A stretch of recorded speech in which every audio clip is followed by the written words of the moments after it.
right, I'll just hit it. So what have you been up to? Let's see. I was climbing and then I sprained my ankle. Oh no. So now I drag myself to the gym on my crutches and I'm like doing yoga classes. Oh man. When did you sprain your ankle? Was that like today you did that? I was a week ago now or so. Oh man. Pretty bad. Was it at the gym? Okay. Were you bouldering? Yes. Oh, okay. Yeah, that makes sense. That sucks. Yeah. Hopefully I'll come back with more patience and with like better pace skills. Hopefully. So that would be good then. That stuff's pretty hard. And it's gonna happen though, because I don't know. I figure it won't be my last. Yeah, injury. probably not. No, I'm sure. Yeah, the bouldering's tough. That stuff's hard. I don't know. And you fall. I mean, it's not like a small drop. Some of them are pretty far. So you were doing it in the gym though, right? Oh yeah. Yeah. Thankfully, I didn't do it. I didn't hurt myself either in Paris or like outside climbing a tree, which there was a time. I guess I was just like in a dark spot and needed something to get me out of my head because I looked back to like how high I would go on those trees and like I would be just walking 20 feet up. There's like ferns on the tree branch. I could easily fall. Like I don't know what I was doing. I'm the same way. I'll go way up in the tree, and then you're on those tiny little branches. You're like standing right against the trunk, so you're like, so it doesn't break on you. Yep. So what's been on your mind lately? You got anything, I've mostly been or your heart? I've like been making videos. I don't know. I'm just not sure if any of it is gonna intersect with whatever has been on your mind because have been fairly esoteric problems. Well, I tried to watch in the one. I'm not sure if I watched all of it because it was late at night when I started it. I don't think I finished it, but I think it was your latest one you did about comedy and stuff. Oh yeah, just analyzing memes. That one was fun, and had been wanting to do that for a while. Yeah, that was pretty good. That has partly been what's been on my mind. Yeah, you did another video before that about the same thing, right? Yeah, about bad lip reading. My beloved. There was something you said on that. I wasn't quite sure. Maybe you can explain it to me. You said something about, it was very brief, and I think you said something about geometrical shapes being underneath those or something like that. And then you said something and you're like, that's why I wanted to look at math. And then you switched back over. It was like it sounded like a sad, My sister hates me because every time when I start a sentence, then I go off into another thing, and then I go off into another thing, and I never finish anything. Yeah. Yeah, it's like your mind's connecting all these things and they're all related, but they're just, yeah. But I don't remember what it was though. Because you briefly said it. So like lately I've found that the whole quality of my thoughts has been changing to where before a lot of it was like verbal and fairly slow and like mostly verbal, I guess. But now it's when I'm in like a good mood, and I have like a lot of energy, and I'm like thinking, well, it's like just very fast and like more feelings, like more images and almost geometric sort of shapes, or just like motion and just like a more holistic. It's like in 3D and I like this. All right, keep going. Yeah. And it gets into very so I don't know. Sometimes when I'm thinking the best times are when there's just a sort of whole structure like building up in my head. Father, I forgot this was recording. No, this is good. So hey, Cal's here. I can let him in. Yeah, so just like uh Hello. The best, Hey. another fellow meme connoisseur. She was just explaining her thought pattern recently has been in Yeah, like like, shapes and emotions and images, right? yeah, so I guess like you all, when you think, is it mostly like what is it? Mostly like words? Is it like patterns? Yeah, Einstein said he thought in music, and that's what I want, but I'm not that smart yet. I'm not You say that much. you think in music? Do not, but You don't. apparently if you're really smart, you get to that level. I'm not. I haven't heard of that. This is like pure, I mean, Einstein said a lot of his, because it's like music is kind of pure pattern and like pure math. And I guess that my thoughts have been going from more from very verbal to both verbal, but then also higher levels of just like more abstract, more like patterns and more like geometric, One like of the smartest persons I have known claims to think in a kind of mathematical music. He claims that. I certainly don't. oh, inspire.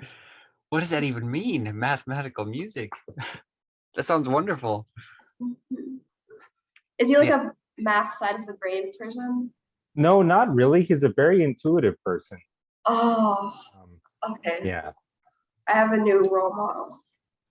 Well, yeah, he's an interesting guy. He calls himself the God Singer. Well, he calls himself the Cancer Singer now that he has cancer, which sounds funny, but I mean, this guy is a force. Like, I first met him on the banks of or the shores, whatever you say, for a artificial lake. I met him at White Rock Lake in Dallas, Texas, and he had a sign that said free advice. And that was when he was kind of more in the left mode of his mind. And as time went on, he shifted right for reasons having to do with, he said, oh, I guess you would say chronic traumatic encephalopathy, any kind of like brain problems that come from a history of repeated head injuries. And then he was moving more into his intuitive side. And now that he has cancer, he's just like singing. He improvises songs um, when he meets new people, when he meets strangers, and he sings to them basically about like how much God loves them and like like it's kind of awesome. Um, when I first met him, I thought he was like Mr. Rogers, and then I kind of realized not really because he's what sociopath is not the right word, but there's a kind of intensity and an almost like uh immoral is the wrong word, but this guy is like different. And a lot of his life, like previous to his sort of God singing career, had to do with the um it had to do with like the male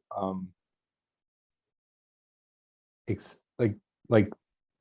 the very like sort of masculine end of the human experience continuum where violence and um the the need to be prepared for aggression, and also I guess the temptation to aggression, these things matter a lot. But anyway, so that's him. um uh and he's kind of he's still kind of wrestles with that, it sounds like, in his old self. But it's also super like shamanic. I don't know how you pronounce that. One wants to say shamanic and intuitive. Anyway, I feel kind of like Ender from Ender's Game. I'm sorry. Like Ender from Ender's Game. Maybe I haven't read that. It's so good. I feel a little uncomfortable talking about him because I feel like he is conscious of like the impression that he cuts it, that he makes in people's minds, and I don't want to say anything about him that would rub him the wrong way. And I'm talking about a real person that I know who is here, but I think what I said is mostly true. So is it kind of like a mixture of intuition and emotion that he thinks with, and kind of and I mean, I guess Yeah, logical thought he too. said mathematical music. He said fuzzy, but he also said fuzzy logic and statistics. I don't really know. Huh. It's not really easy. It's not really possible. I mean, I guess a composer thinks in music when they're composing music. I mean, I get songs stuck in my head, but I don't really think of that as a kind of thinking. So that's kind of I don't know.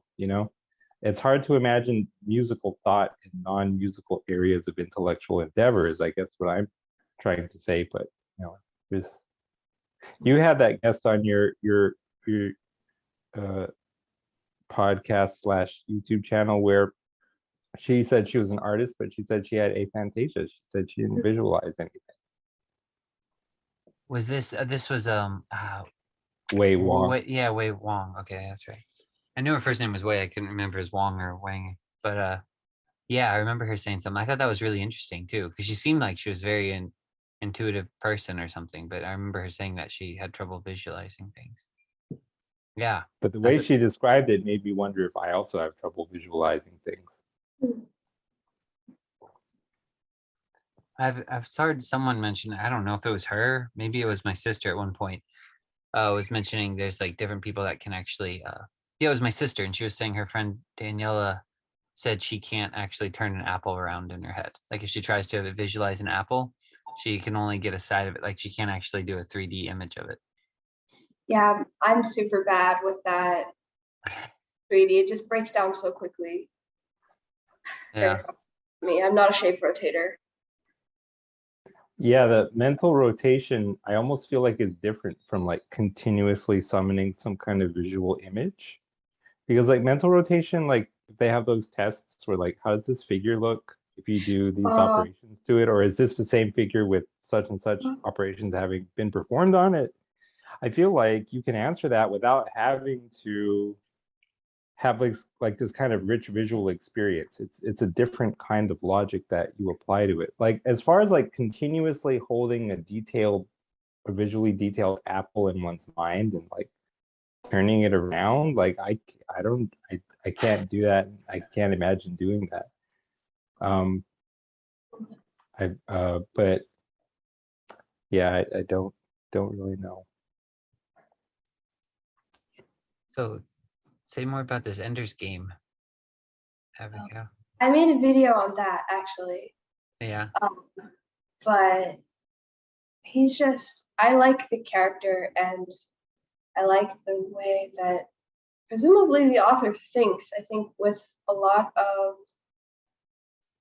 wisdom and a lot of empathy and very clear-sighted. But it's almost too much sometimes. I've really had to stop reading it at this point because it's just like you're like vivisecting my soul every sentence because it just does not let up. It's like having somebody look at life and human beings. It's just like this piercing clarity. You're just like, oh. There's a strange, the tone is interesting. It's like not like very dispassionate. I think, I don't know, there's something that you'd pick up on it, like if you started reading it, just a very specific tone. It's just almost missing. I guess what I said was that it was missing arrows, but like there's a certain warmth or a certain like fuzzy, like a certain subjectivity and warmth that's just completely gone from it, which allows it to be very, very clear and like I have a lot of different perspectives and bring them all show a bunch of different perspectives and a bunch of different type of people very clearly, but like it's ruthless sometimes. So you were saying the main character in that though, were you saying he thinks in he's kind of similar to Cal's friend? Was that what you were saying in that way? There was some phrase that he said about it.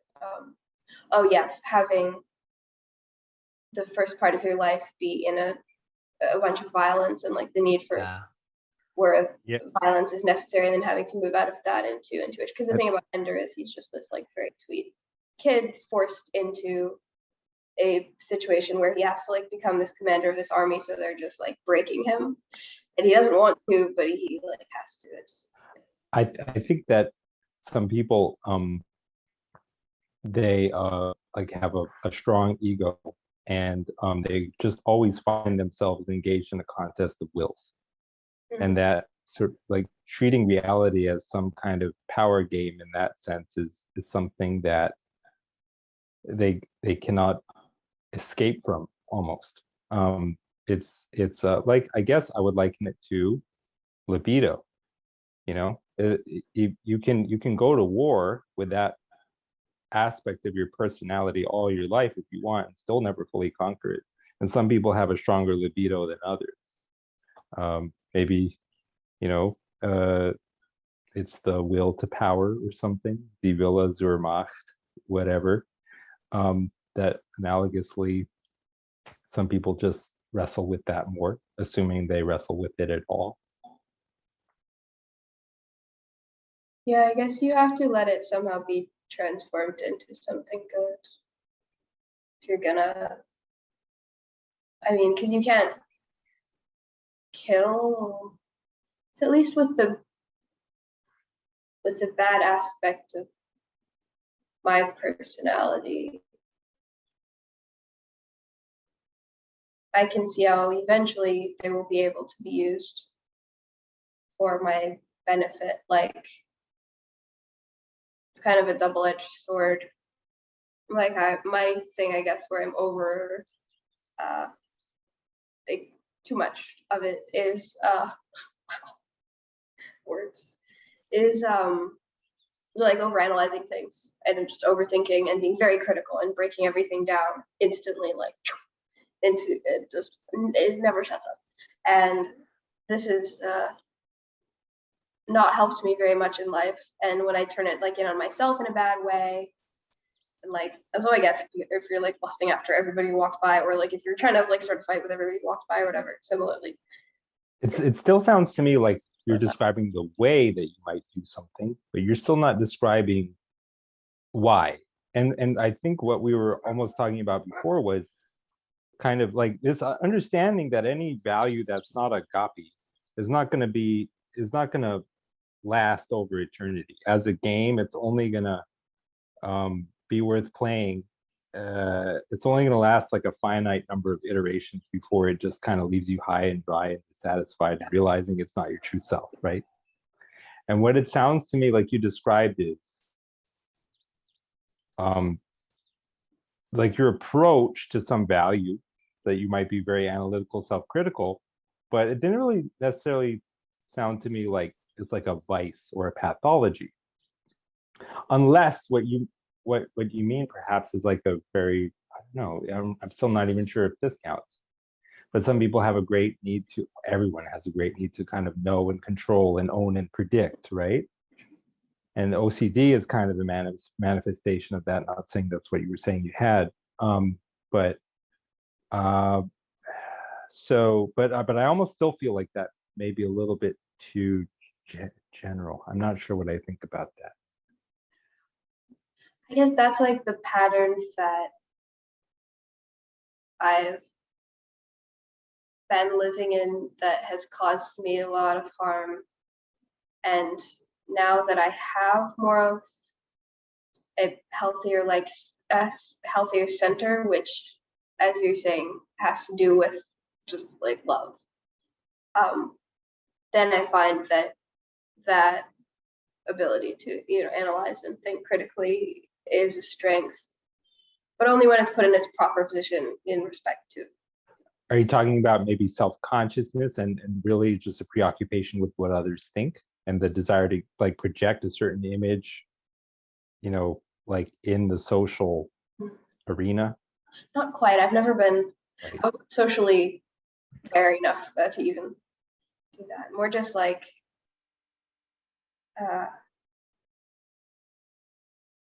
for a very sort of, yeah, just Is it criticism. being overly intellectual and just trying to understand things in a very kind of like propositional way, or just trying to understand things in that conscious, explicit, knowable, controllable way? I guess something like that. Just a very, very sort of sharp a quite cold way of looking. I don't know. It's not a word thing. Like overly analytical or something? Yeah, Like you're putting things overly into it. analytical, overthinking, overly critical, that thing. It sounded to me earlier like you said like your thinking's changed though. You're kind of moving out of that Yeah. into a different, into Yeah. more like almost like it sounds to me like more of a communal type of thinking or something, where And it's a it's bit not, more intuitive and and fluid, I it's guess. it's Sorry. oh yeah, well it's not that, like, I guess the device or the weapon that I guess I used to be hurting me a lot has gone away, or that I now just don't think about anything. I actually find that now that things are more in their proper place, I'm able to think a lot more clearly and see a lot more fully into things, but just like in a healthy way, and it's helping me. Yeah, I Sounds get. to me like, Go oh, I'm ahead, sorry, go Kyle. ahead. No, No. you go ahead. I talk Okay. too much. No, I was just gonna say, yeah, it's like from watching some of your videos, it seems like you do it in a healthy way, and like you analyze things and maybe categorize things. I don't know. You just make a lot of connections, Mhm. and um, like I said earlier, it seems like everything's related. Like I'll watch one of your videos, and it'll be like here, then you'll say something, and it sounds like So good. totally disconnected at first, but then I can tell it's all interrelated. Yeah, so it seems like it's a very useful tool the way you think and But it can approach. really turn against you when you start, if you highlight a bad, if you're thinking of a positive thing, then you see all the good things that are related that are good, and that's like so powerful and so beautiful and so satisfying. uh, but then if you're in like a bad place and what you're looking at is something negative, then you suddenly have this entire like web of just the bad things that are like popping up everywhere, and all that's what's salient, and then you're just like, oh, it's the worst. Blessing and a curse. You know, one of the best books I ever read was called Mindsight by Daniel Siegel. And that book was about psychological integration. It talked about different kinds of integration in that book. It talked about left-right integration, because he is someone who does understand that the left hemisphere and the right hemisphere do have different ways of doing things, and they are like different persons almost. He talked about vertical integration, which is whether your intellect, for it's a little simplistic, but whether your intellect is really in touch with your body and your somatic sensations, because some people, for whatever reason, really kind of live in their head. Yeah, They're kind of that was awkward and they're not aware of themselves in space, or for whatever reason, it's like the sensations that they experience are what's dialed down. And he claims that disintegration often comes from kind of histories of like trauma or pain. For me myself, I for many years, I mean, and it's debatable whether it's gone away 100%, but for many years I couldn't feel anything at all. So I had a kind of depersonalization. I don't know if he talked about it explicitly, but there is certainly, it's not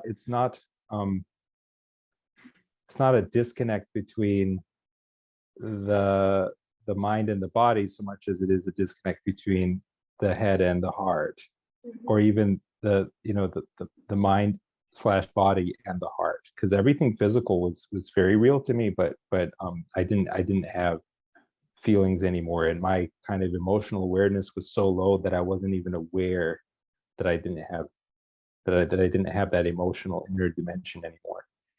And that's kind of, I don't know, I think that the mental health professionals who spoke to me at that time, after I figured out what was going on with me, I think that they thought something was seriously wrong with me, and maybe there was, but I don't know that people. Well, I take that back. I'm not sure what the prognosis is for depersonalization that's very severe. But anyway, understand that as another kind of psychological disintegration. And it sounds to me like what you're talking about. Siegel said that in the mind there's always a push toward integration. And I think that integration, it's more than because he talked about interpersonal integration, like, and that he's as you get more integrated, and it's almost like, think about developing knowledge structures, as a child develops.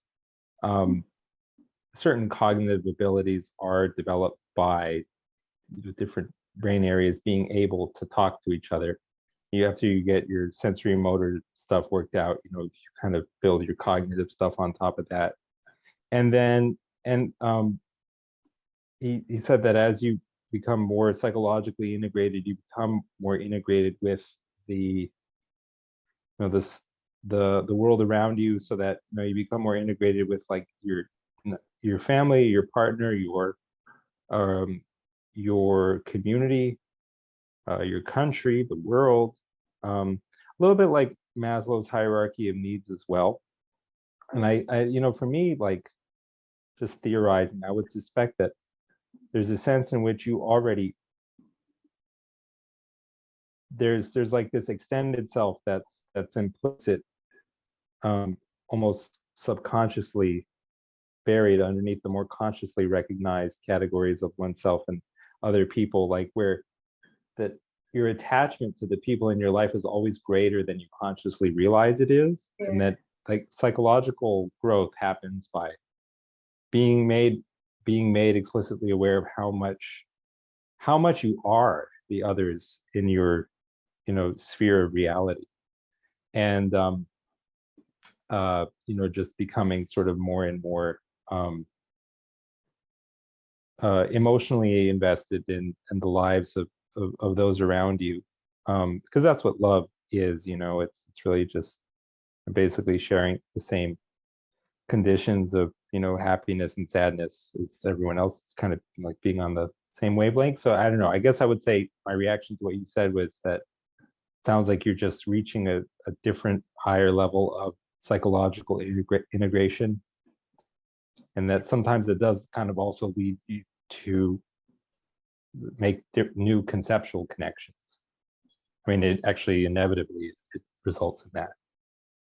Yeah, it's been like integration. That is exactly the happened, like major vertical integration. What you're saying, mind and body, so much. I mean, I was just way up here before, and then also interpersonal. Like, it's, I guess I can relate in a different way to what you said about not having feelings and like not even knowing that, having it so low you didn't even like know anything was wrong.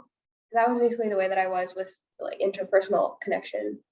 Strange little like spiritual blockage in me. I can find no external reason for this. I wasn't abused or anything. I was shown a lot of love from my early childhood, but until very recently, I literally, like, it's like you said, like a dimension being missing. I didn't know what it was to feel a connection with another person. Like, what is always going on in a situation like that is like a monkey with his hand in the jar, where he's got his hand around something and he won't let it go, but only by letting it go can he get his hand out of the jar. So in other words, in a situation like that, there's some kind of lesser value that we don't want to part with, but which we have to part with as a condition of reaching that higher level of integration.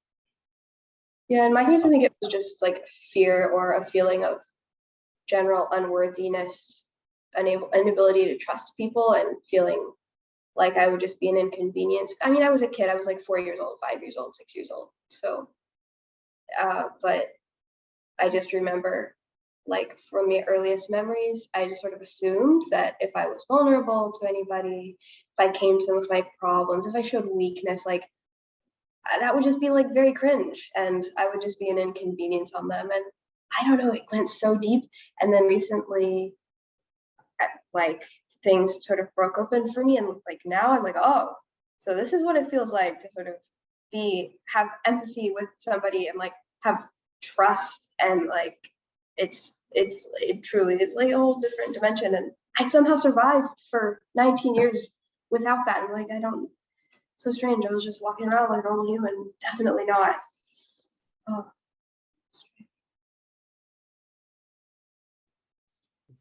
I don't know. It's interesting to me listening to you guys talk about this. The interplay between love and the integration, even with the intellectual side too, like the vertical. I'm not quite sure how to say it. Like the monkey in the jar, he loves something small, you know, and you have to, so you can only integrate yourself to that a small space basically until you let go of that and you can reach for something higher. You know, like you give your attention to one small thing, and your integration, like how you integrate and how you said this word, Cal, it was depersonalized, so you can't really even know yourself very well when you're reaching at that small thing in the jar. It's like until you let go and reach for the higher love, uh which is found in God and in people, then you can actually get a better, even know yourself better. Like they got verse Luke Thompson quoted to me recently, even I'll know even as I am known, or something like that. Yeah, that's when you're reaching for the, because you were talking about, it sounded like um Cal, when you were talking like that, you just didn't, you said the your head and your heart weren't connected, and it's kind of that weird apathy or something where you lose all love. Was that kind of the sense of it, and you're just kind of like a ghost and then nothing, and then you don't even know yourself anymore? Yeah, But so someone else who experienced that described it as their shadow being all of them. That I mean, it's a very, very surreal, disorienting experience. Uh, it really creates a lot of confusion. Even for me, even in retrospect. But you know, Luke and Joseph were talking about. Joseph said that in Judaism, well, first of all, in Hebrew, they don't have the copula. They don't have, at least not in the present tense. They don't have the word is. So it's just it'll be God and then whatever word. Um, like in Greek, it says "Theos agape esteem." In Hebrew, it's like what? Well, I'll say the name like Hashem, and then you would say Hesed maybe. But the thing is that Joseph's other point was that they don't have that they don't have that word, and then they don't essentialize God. And his point was to say something like that God, if you were to say God is love, that would be equating God with a finite part of reality, and God is not finite at all. And Luke said something, I can't remember how he said it, but I was agreeing with Luke. But provisionally, tentatively, I said that I think that there's something, I told you last time in our last conversation, I think there's something dialectical about the way that consciousness works, and that in a sense it evolves dialectically, um, uh, or through a kind of self-identification, where it defines itself against some other or complement, but then eventually, as time goes on, it sort of takes on or absorbs the complement as well. Like Jung called it an antiodromia. Um, things almost become their opposites. But Hegel talked about thesis, antithesis, synthesis, and the self kind of evolves like that. And what this is, that is like the something infinite knowing itself as the infinite. It's like an infinite process that's reaching for ever higher conceptions of infinity, something like that. Because when you put the predicate and the complement together, that's what you get. You get the whole, you get the infinity. And I think that love is something like that. And that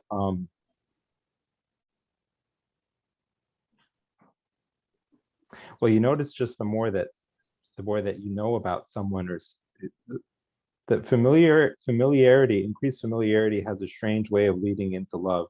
yeah. Um, and Does not breed contempt. It does not either. right.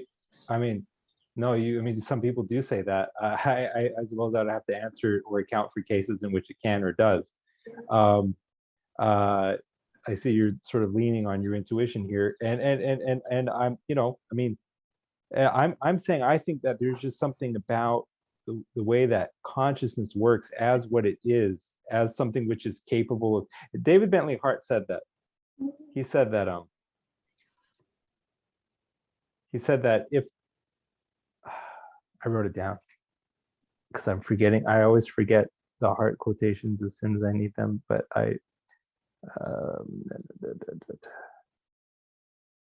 yeah, were it not for some always more original orientation towards some ever more transcendent horizon, the will could not act in regard to finite objects at all. So there's something about being a consciousness that is able to have intentional attitudes, able to represent goals and ends to itself, that presupposes some kind of like transcendent horizon. And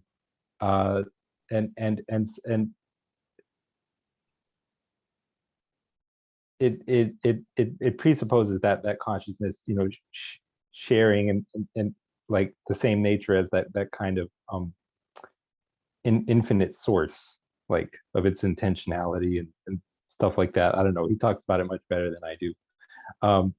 But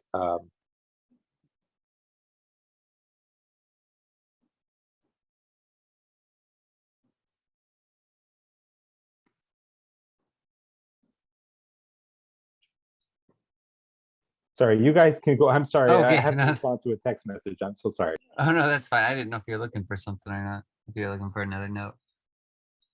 Yeah, that's fascinating. That's really good. That's really beautiful. Yeah, the pattern of like basis, antithesis, synthesis is just everywhere, and that's beautiful. Like, yeah, you identify this and then identify something else, which like that. I guess the thing is going all of the proper steps are like really understanding, so that it doesn't become like abstraction.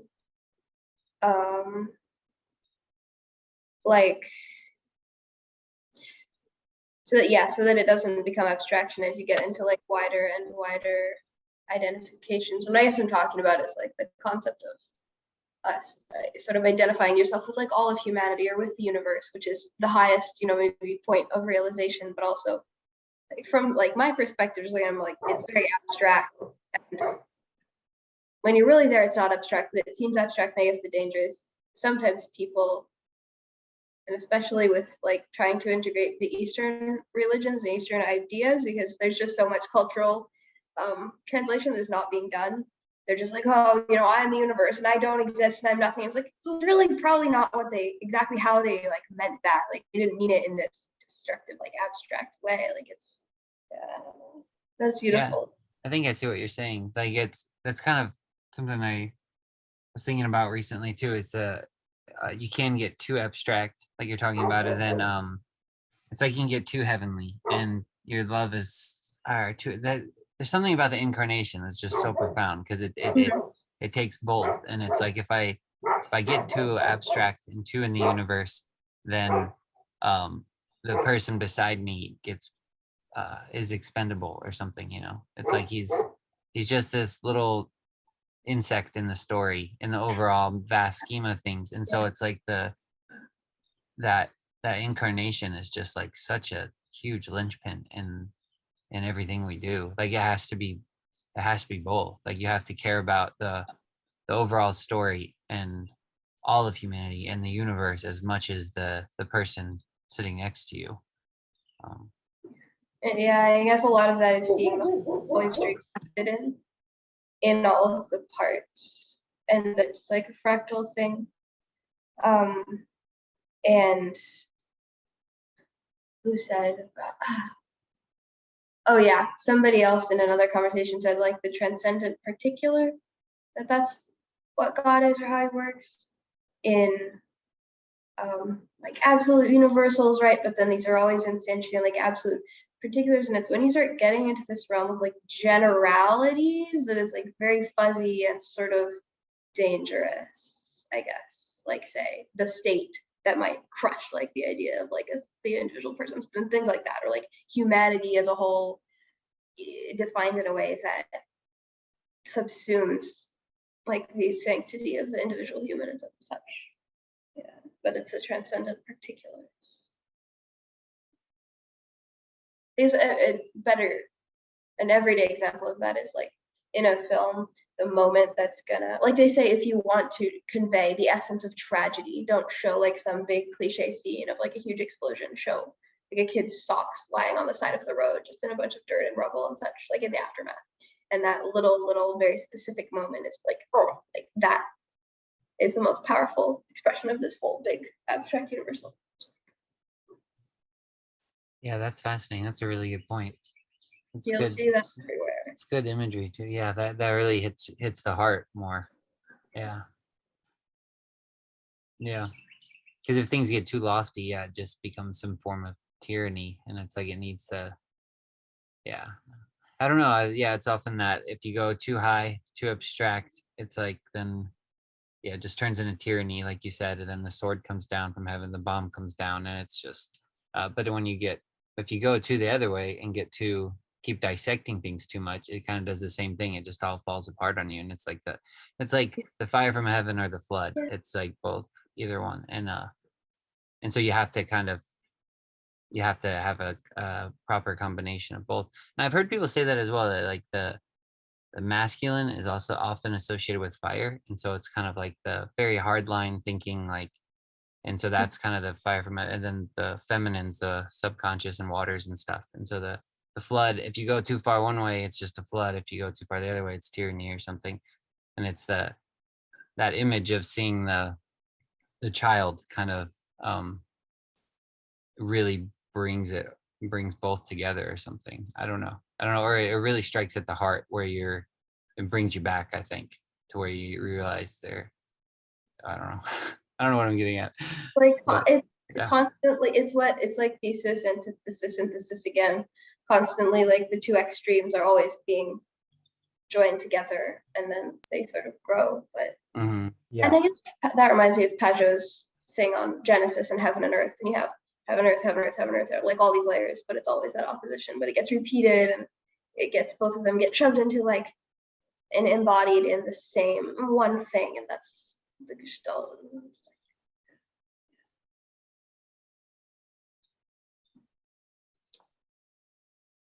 Well, Peterson, he echoed the Talmud, and he asked the question, what God lacks, and he gave the answer that was supplied in the commentary, which was limitation.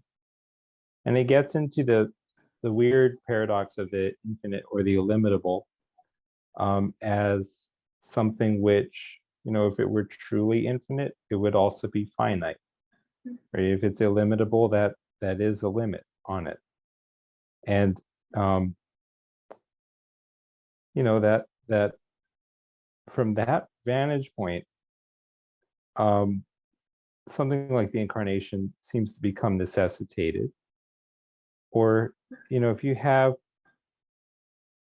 infinity known in conceptual contradistinction to, like the concept of finitude, then your concept of infinity just isn't what it is anymore. But there is a kind of deeper, absolute, or unlimited thing that rests at the bottom of that opposition, in virtue of which you're able to draw that contrast in the first place. Mm-hmm. And so that is that kind of nature of the dialectic, where, see, I wonder if it works like this. I wonder if we have a kind of desire, say, and that's a kind of a lack, a limitation, and then something which received to remove the limitation. And then so you have like, say, the finitude of seeking, and then the infinitude of consummation, however brief, the completion, where what is missing is supplied, so that that whole, you see, if you have what something is and everything that it isn't, then together that's the infinite. And so it's almost like, in seeking to fill that void, that's the kind of operation that a psyche is trying to perform. but it doesn't last forever because that thing that seemed like it was the answer to all your problems, once you get it, it becomes kind of very prosaic and like very taken for granted, and your sight is turned to something else. And but as far as sort of the necessity of some incarnation, or for lack of a better term, terminalization, specification, for fear of things kind of disappearing off into some kind of abstract space. Well, I have some thoughts about that, but I'm not even sure I'll attempt to verbalize them, because I don't know how to do so quickly or elegantly at this point. I can do so with by bringing in my fearsome jargon, which is really, first of all, not very technical or smart. I do say X and not X a lot, to the point where it's definitely a meme, and I definitely get made fun of a lot for that. But it's the only way I have for trying to explain relationships, where like if you have an instance and a pattern, the instance is X, the pattern is neither X nor not X. You have finitude, you have infinity, you have space, you have time, you have and I guess what I'm saying is that, no, is this even what I want to say? Just go for it. Go for it. We're Some here. kind of pure uninstantiated infinite. It's just, I'm seeing it as because the infinite is truly, it's dynamic. You never actually catch sight of it. But it's that in virtue of which you're able to think in the first place. And without it, if your mind were not some kind of like living contradiction and dynamic alternation, you would, it's because it's like change is kind of impossible. Like you can never see the moment where it happens. And yet it's like, and that would kind of make you think that it can't happen, but it's like it's always happening. And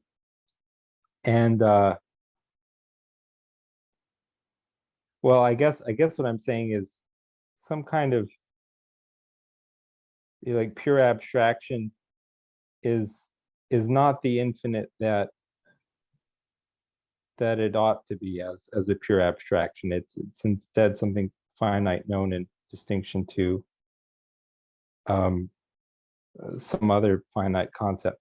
But I don't even know that that's right, and I'm saying the word infinite much too often these days, and it's because I'm really, I guess I might be nearing some kind of new insight, or maybe just not at all. But it has, again, to do with, as you guys can tell, I'm pretty hung up on the question or topic of like sort of the way the mind works, and whether there's something, because I used to be always hung up on this question, like in the Socratic dialogues, Socrates asks a young temple acolyte whether the gods love what is good because it's good, or if what's good is good because the gods love it. And it occurred to me at some point, maybe just wrongly, or maybe just trivially, that the reason that, I wrote it down, it'll be not great, but it'll express it. I called it Buridan's ass, because there's the notion in philosophy of the donkey that it has two identical piles of straw to choose from in terms of eating dinner, but they're so similar, they're so exactly identical that he doesn't have any reason to prefer one to the other, so he just keeps looking back and forth between them until he starves. There's like a totally moronic idea, just like Achilles trying to pass the tortoise, but he can't, because first he has to get halfway there, then he has to get, but before he can get halfway, he has to get a quarter way, before he can get quarter way, he has to get an eighth way.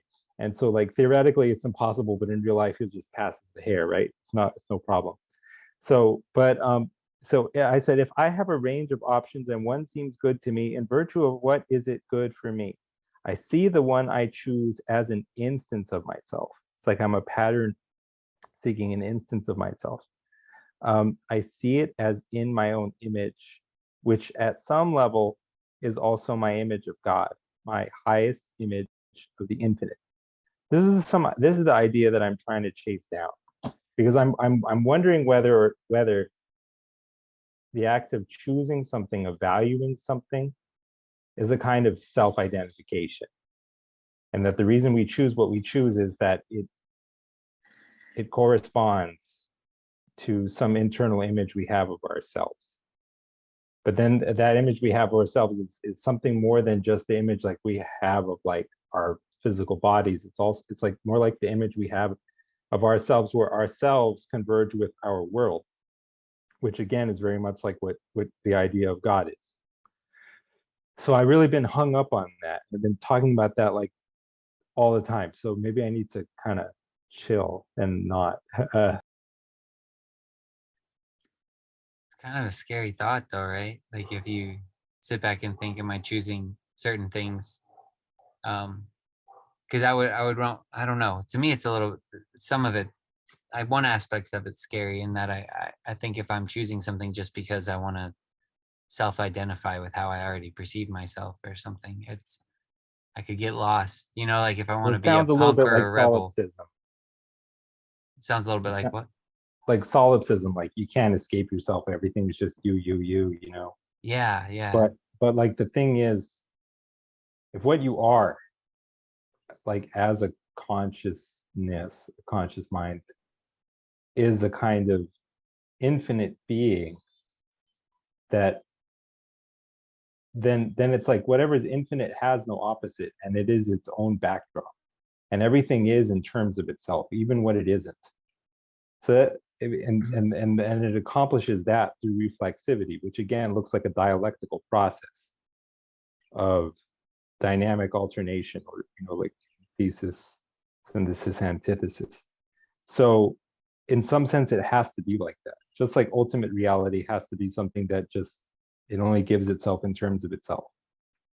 That's really Okay. what Heidegger foundered on, because he just kept saying like cryptic tautologies, like being, yes, it gives itself. It's like, okay, um it but at the same time it's like, what else could you ask for? Because if it could be reduced to something deeper, then it wouldn't be, any kind of notional ultimate reality. So Hmm. Yeah. And like I guess as soon as you get into the realm of existing at all, etymologically X being like coming out of. So existing at all, like quote unquote out of that, just pure self, then immediately you have like a self and another. And then you get into the dialectic and like gestalts and yeah, things that are different but also hold together because of love. Yeah. But I think that's very good about choosing what I choose and what I value, is because I see myself in that. And it's like in my personal experience, spot on. if love is what's holding the self and the other and the predicate and the complement, the thing that is and the thing that it is and the thing that it isn't, if love is what's holding that together, then that means love is infinite, and it's not just a finite part or aspect of reality. Yeah. And that kind of makes sense, because it's like, in a sense, familiarity does breed contempt. The mind is always scanning the horizon for new new objects of desire. It's just inevitably doing that. But I made a video about this. This is my very kind of incoherent video that I made in Paris. But I guess, okay, so like define what is familiar, what is, to perceive something at all, you have to have some level of familiarity with it. Or there has to be some kind of part in you that mirrors it, that allows you to like perceive it and have that sort of correspondence. So if something was completely unfamiliar, it would be totally imperceptible. Like we would never perceive it, because it would just be one presumes there are such eldritch realities. I don't know, who knows? No, I don't think so. That's what I was telling Jason in our last conversation. because of those things, you couldn't mean anything when you said that they exist. Yeah, I And guess that's it exists. It's like out of our perception right now. so, because ordinarily the meaning of a statement like it exists is cashed out in terms of the impact that it has on your reality. But this notional thing that exists and yet has no impact on reality, is like the unrelated relationship or the real thing that simultaneously affects nothing and is affected by nothing. In other words, it's completely overlapping with your definition of something that doesn't exist. But then again, see what that is, the nothing and the nothingness is like that infinite, like backdrop to all your mentation and all your thinking. So it's like you can't see it, touch it, think it, feel it, or whatever. And to point at it is to miss it.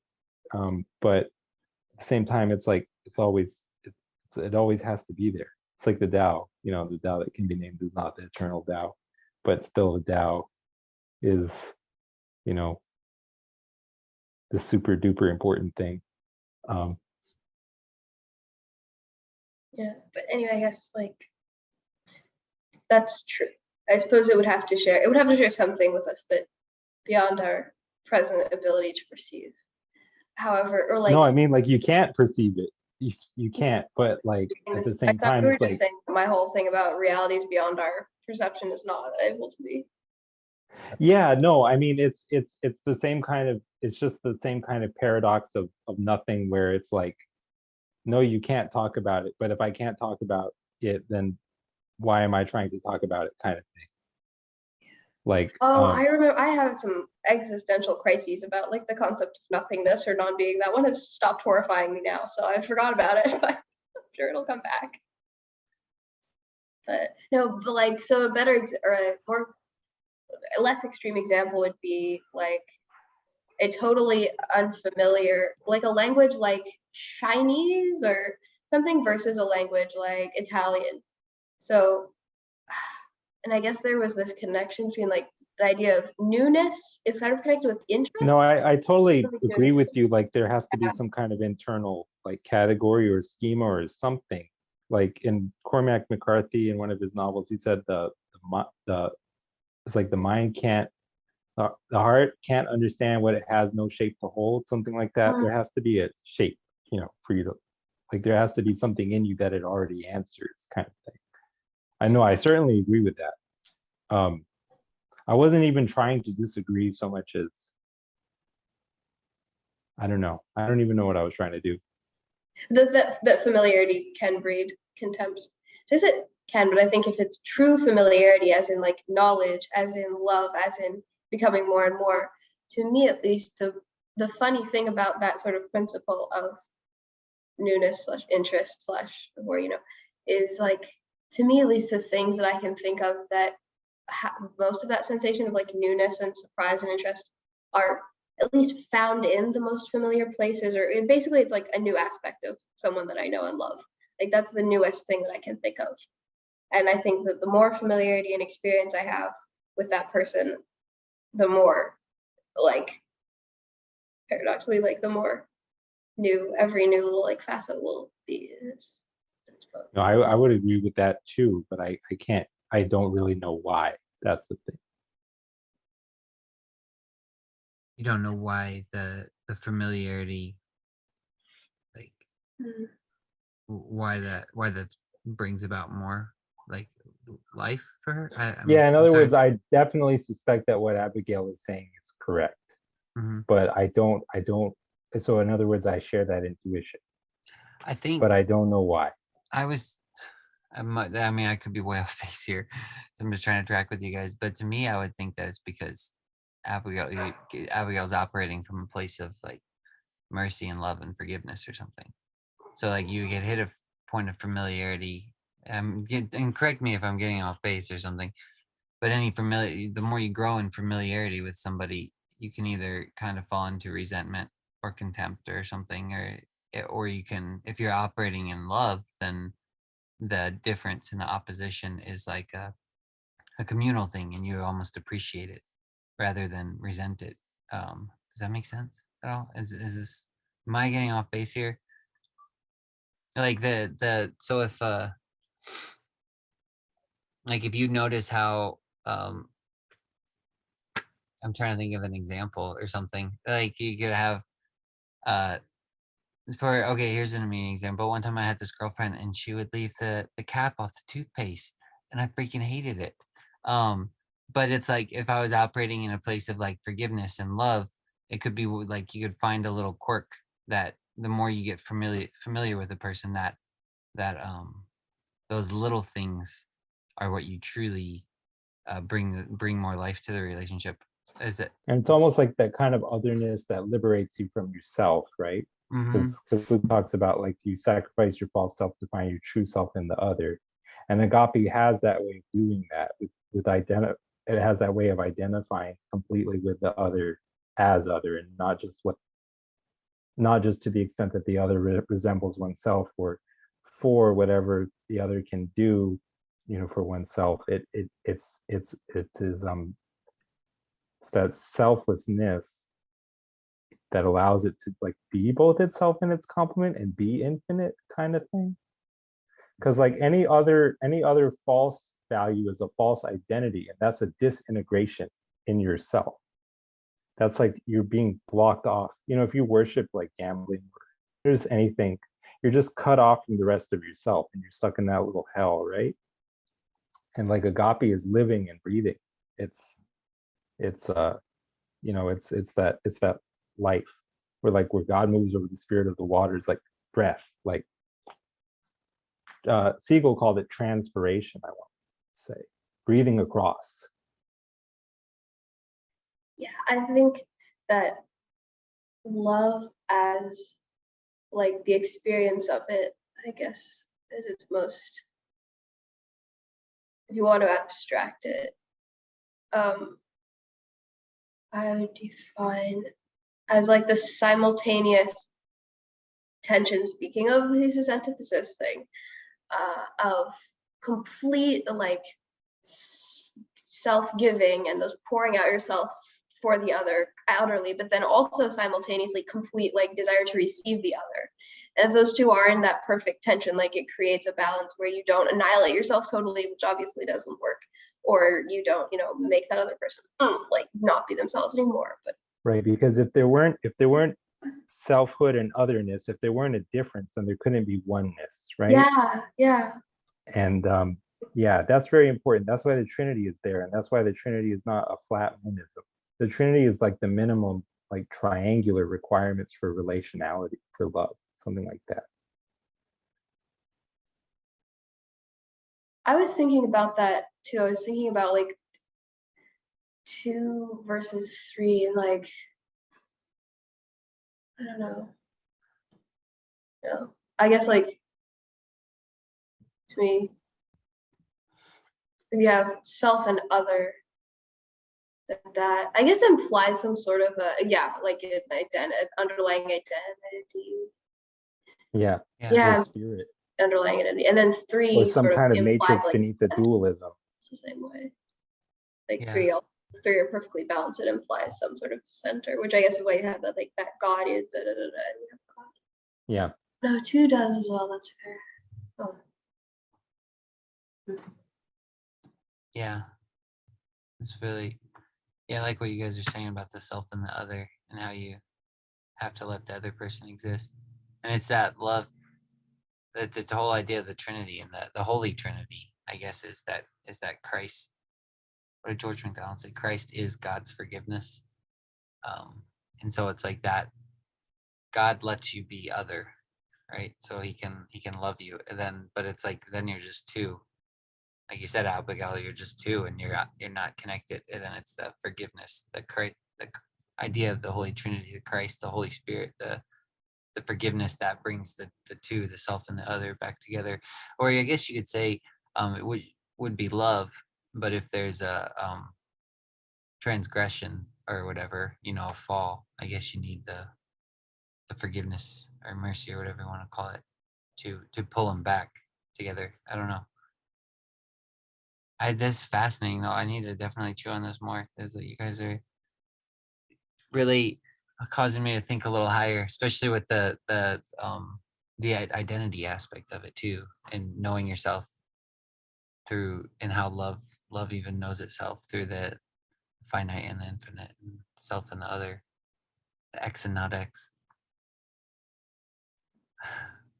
Oh yeah, I do find, like I said, another thing, which was that if you like love somebody else, you're two holes of a hole instead of two halves of a hole, but it's like two holes of a hole. I don't know. Wait, can you say that again? Two holes of a hole. Two holes of a hole, yes.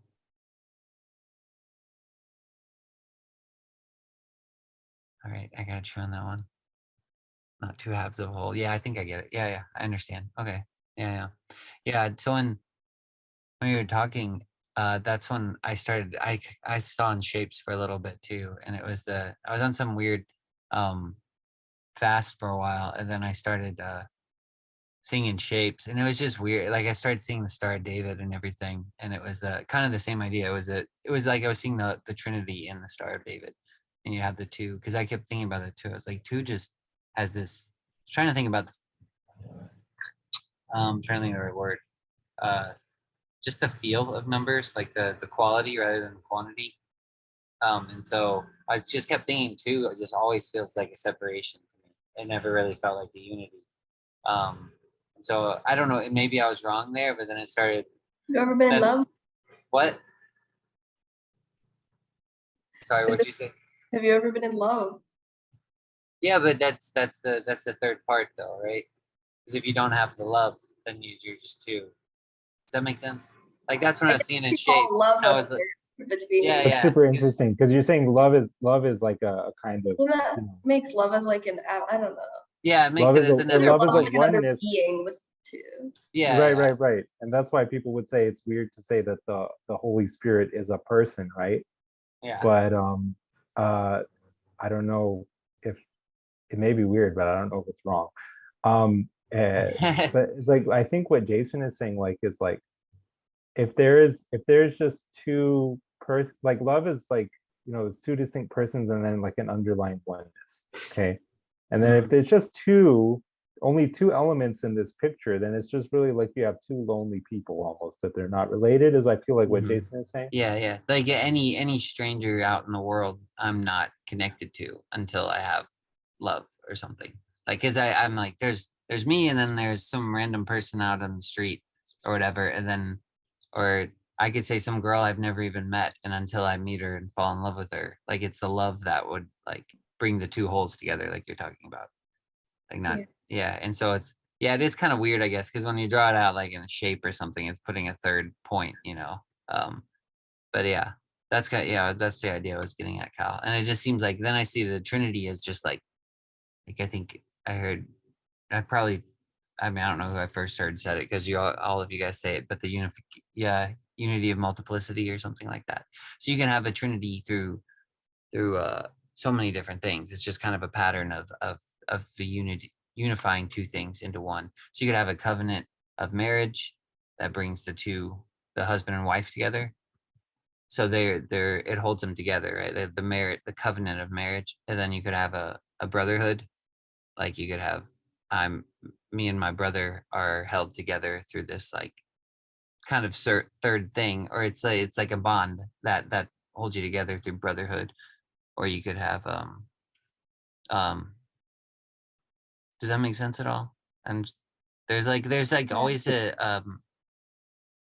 I don't know if it's a telos, I don't know what it is, but there's always like it seems like this third thing that I don't want to say thing's not the right word. I guess you guys get what the idea I'm trying to get at, that pulls the two together.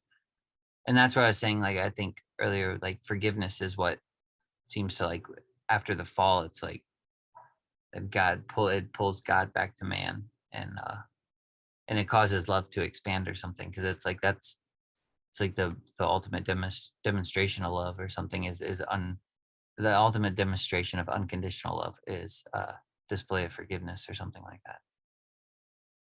Yeah, that's interesting. And it's So if in that like view of the Trinity, I understand what's all of the confusion about the Holy Spirit is in all of those, in both of those cases, the thing that's holding the two together. There's like two beings, and then the third is like a little bit different and Yeah. almost in a class, whereas not really supposed to, like with the Trinity, a lot of the time they'll say, no, it's like, and obviously it's not, you can't put a final definition on it. So it's fine that there's this conflict, but it's interesting. Because in all of those, I guess other thing would be sort of spirit, like arising out of the, the covenant or the bond or whatever. But it is like a more spiritual sort of, as much as it's not as embodied, and I guess that's the point. Yeah, I think where it was, That is where you could maybe make the argument of what Christians probably should make is where it was embodied was in Christ, was the display, and maybe Stephen the martyr. Because to me, I'm like that to me, the whole this is probably really bad of me because it puts the Holy Spirit in a box, and he's not called the Spirit of forgiveness for a reason, because I don't think he's supposed to be put in a box. But whenever I think of the Holy Spirit, I often think of the Spirit of forgiveness, because to me, I'm like, that's the unity that no matter how hard you try, it holds me to you. Like you could do anything to me. You could murder my children, my family, anything. And if I still say, forgive them, Lord, they don't know what they do, then it cannot separate you from me. And that's why the unforgivable sin, the blasphemy against the Holy Spirit, is unforgiveness, right? Yeah, that's how I understand it, at least. Yeah. And that, to me, that's the Holy Trinity, because that's the unifying principle that just like won't let go. I don't know if that makes any sense. Makes sense to me. I have thoughts on that, but let's hear them. I got time. Well, I don't know. I think Abigail was going to say something. Well, I mean, I'll go down this road then, because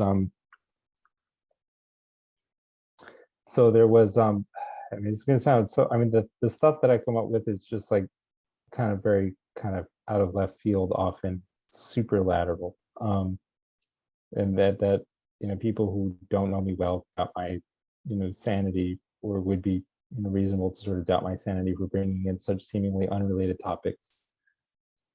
And then people who do know me well may also have cause to doubt my sanity. That's kind of a joke. I was okay. So I remained. Okay. Here, I listen to a lot of true crime stuff in general, and there's one case in particular that I've always been fascinated. Is not the right word, because it's really just become.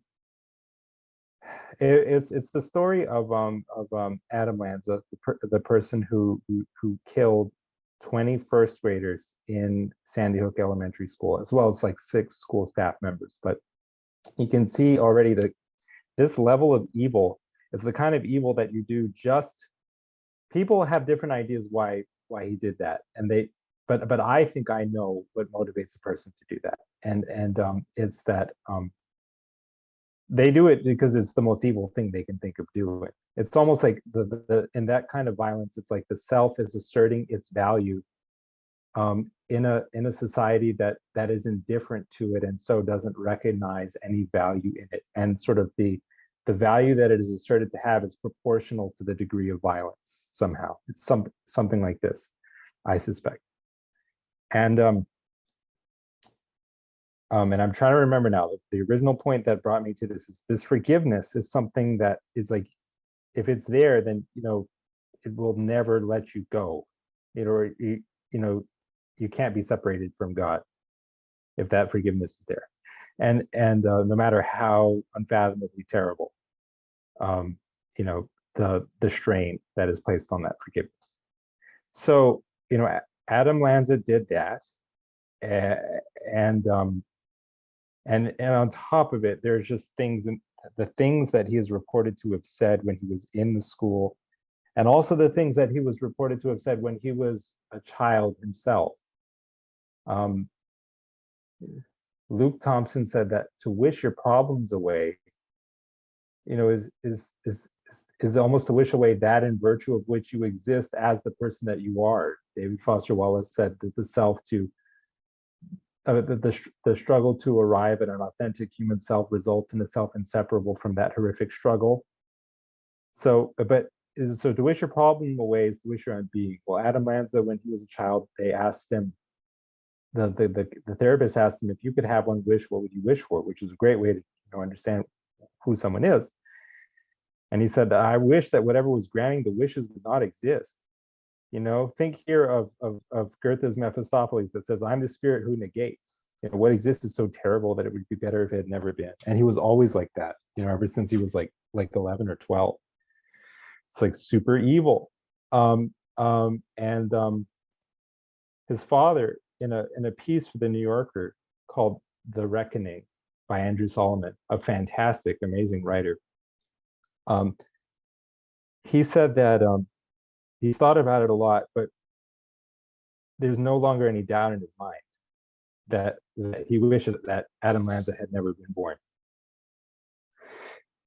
And I think again of Jordan Peterson at the end of Maps of Meaning, where he talks about how to love someone and lose them is never to be in the position of wishing that they had never been, so that you wouldn't have had to suffer that pain. That doesn't compute, because to love them is to presuppose on some level the normativity of their existence. So if you love them, that means their existence was good and should have been, right?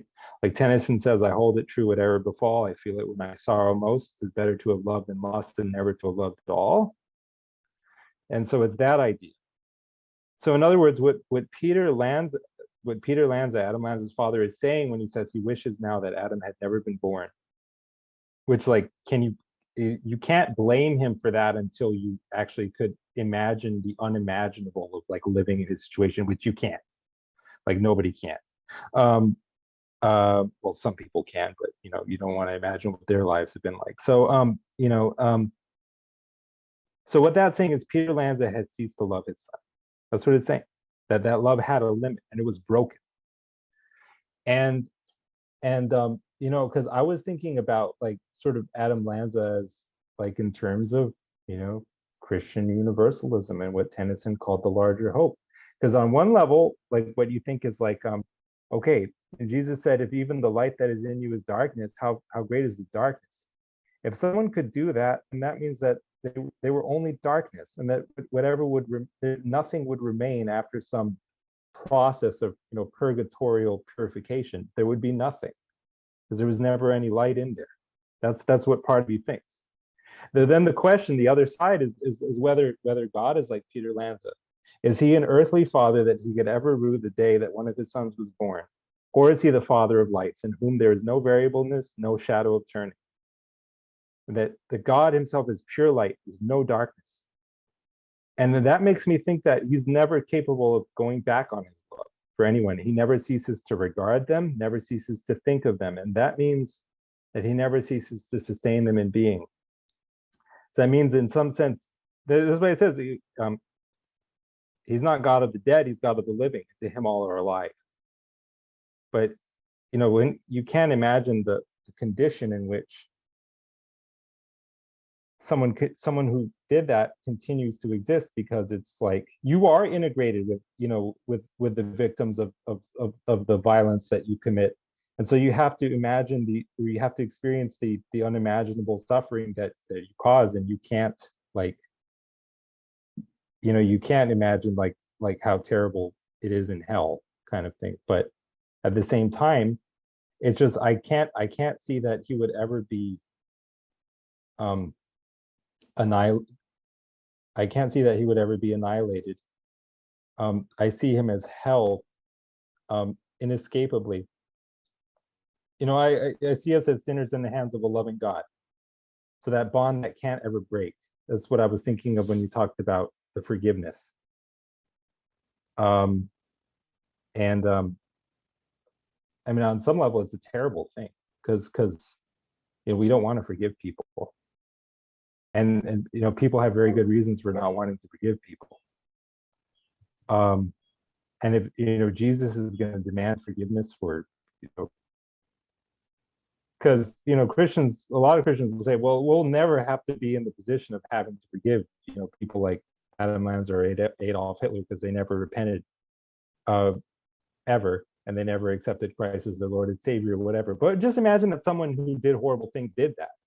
Then Jesus would be in the position of like enforcing forgiveness from you for that person, right? It's terrible.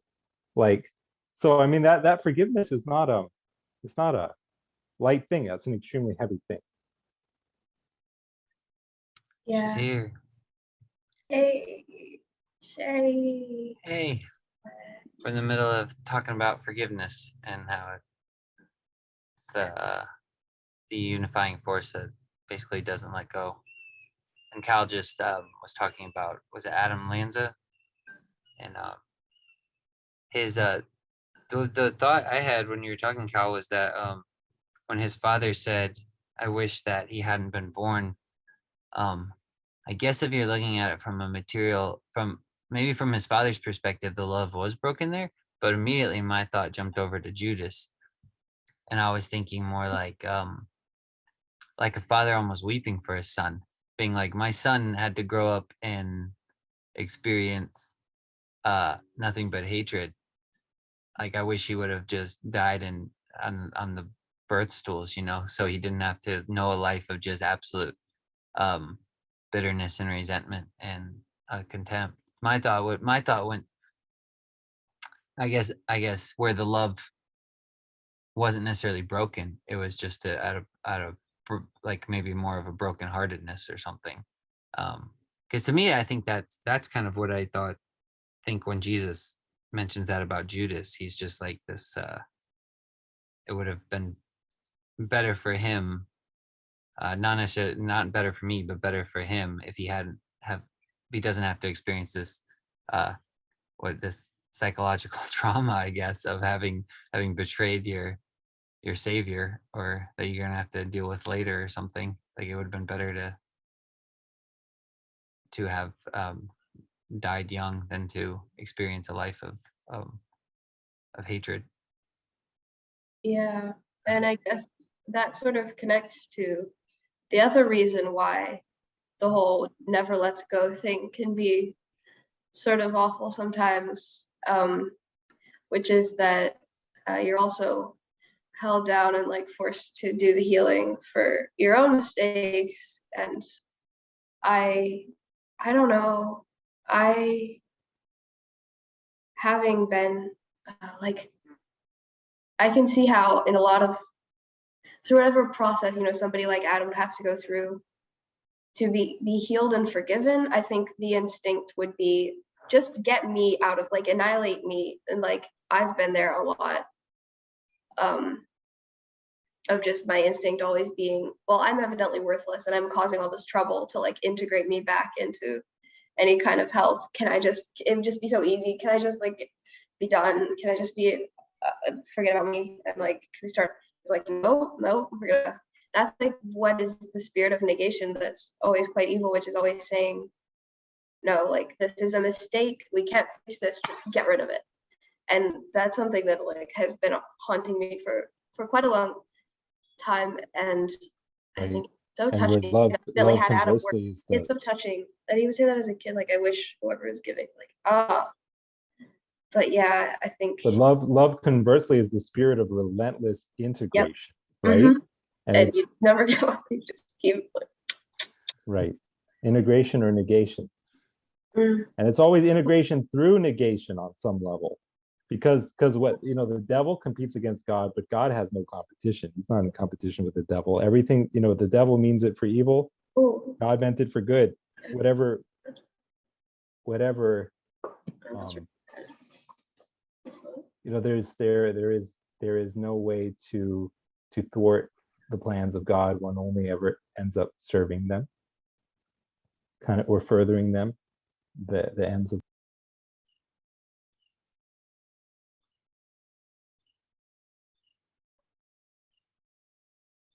Yeah, it makes me, when you were talking to Abigail, it made me think of Lilith. That's this chapter in Lilith where it's about repentance, and she kind of comes to that point of just like, why don't you just annihilate me? Like, why would why do this to me? You're just torturing me at this point, trying to love me. Yeah. Do you remember that quote that Mara said to her in Lilith? I can't remember it right offhand. But No, I can grab my book though. I think I sent it to you. You probably did. It was such a good quote about that.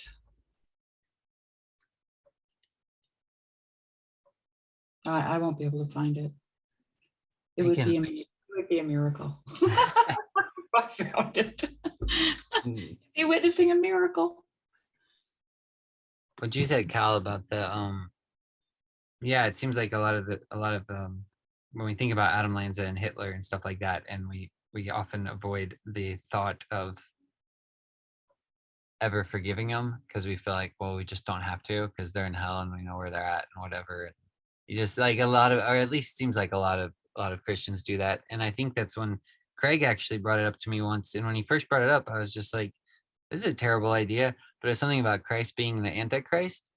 And then after he brought it up, I was just, I thought about it more because it seems to me it's because he brought it up, I think, because he read about it from Carl Jung, which, you know, is Jordan Peterson talks about him a lot. And so it made me kind of think of when Jordan Peterson says that if you really go down that thought pattern, he says he can find himself not far off from those people. And I'm like, and it's same thing with me. Like, I know what it would take for me to get there. I know. So to me, if I'm supposed to be Christ, there's also this weird thing where I'm supposed to not be Antichrist, but see how easily it is to be Antichrist. It's this weird sort of paradoxical place, I think, where I was just like thinking about it and I was like, how could I not extend forgiveness down to someone like Hitler or Adam Lanza?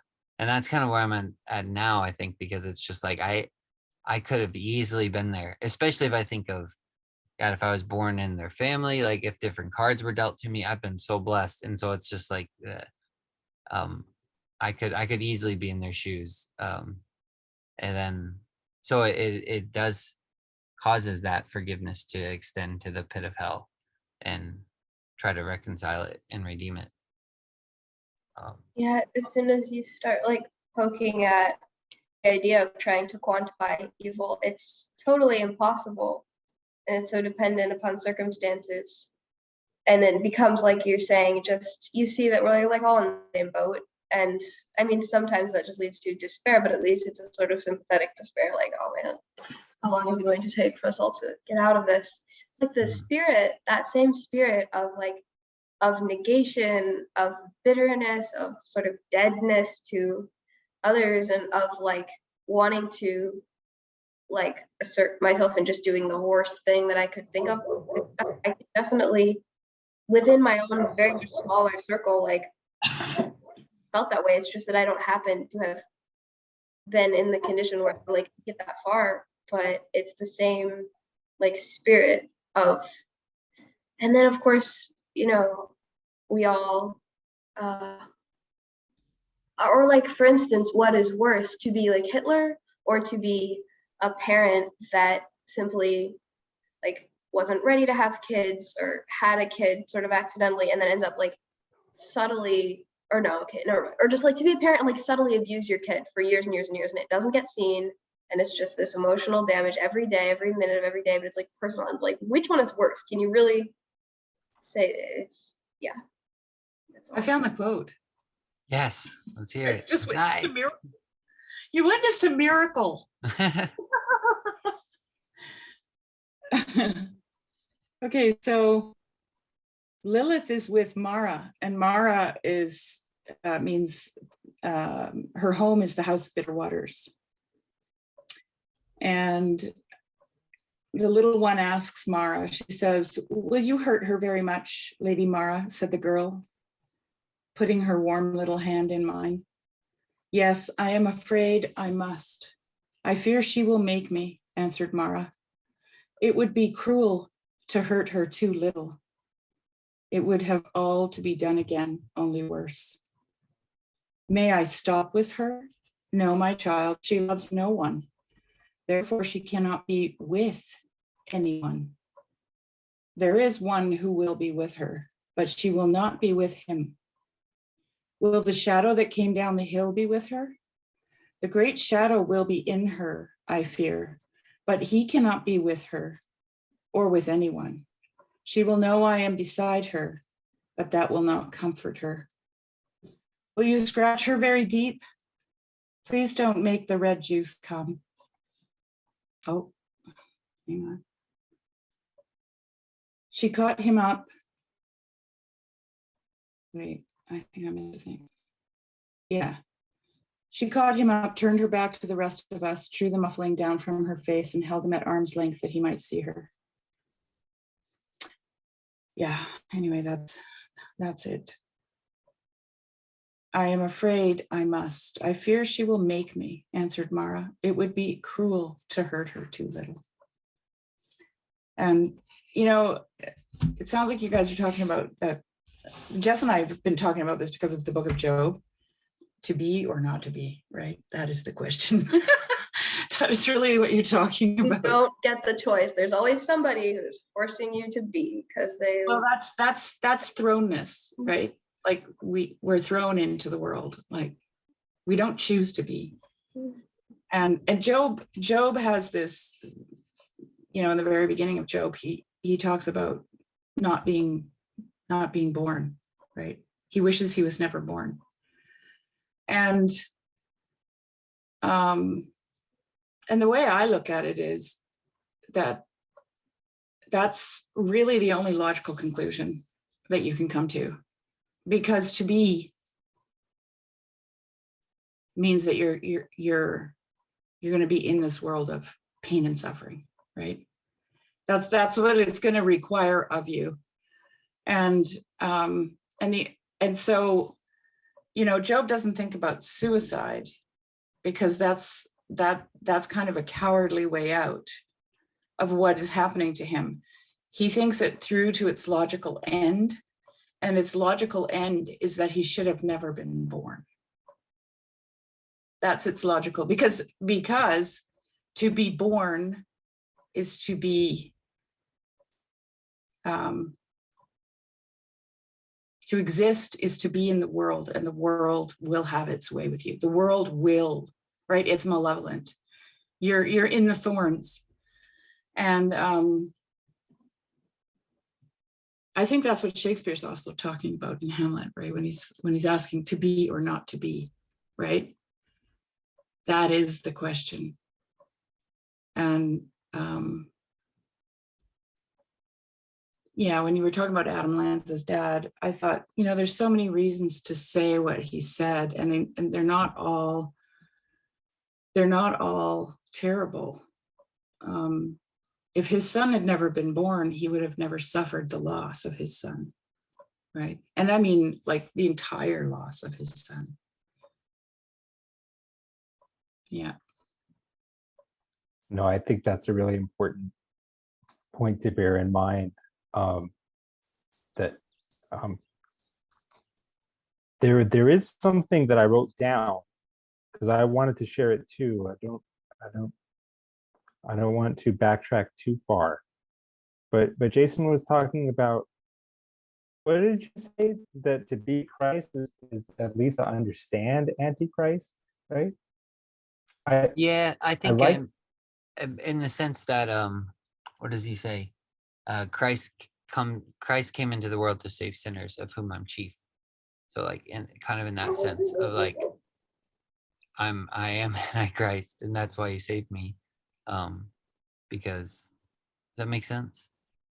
I really appreciated the way that Abigail was showing like a kind of empathy with what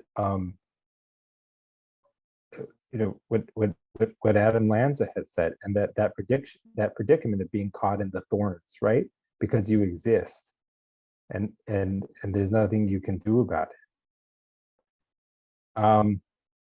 Which incidentally was behind a lot of his, that was behind his the problems that he had with society, with life. He was an anti-natalist who thought it's better not to exist. But this empathy, it goes back into what I was talking about as valuing something as a kind of self-identification with it, and valuing someone as seeing oneself in them, or seeing them as in the image of oneself. And like, you either see the humanity of someone in that way or you don't.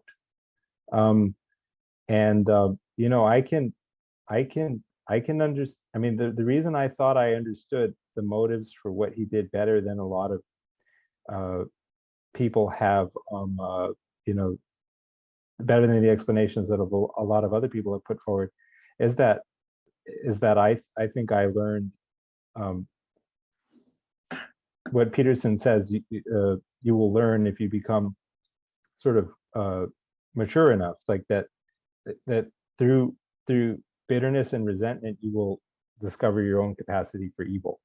So I definitely learned what it's like to have that kind of antisocial bitterness and resentment, even if it never reached that level of ideation.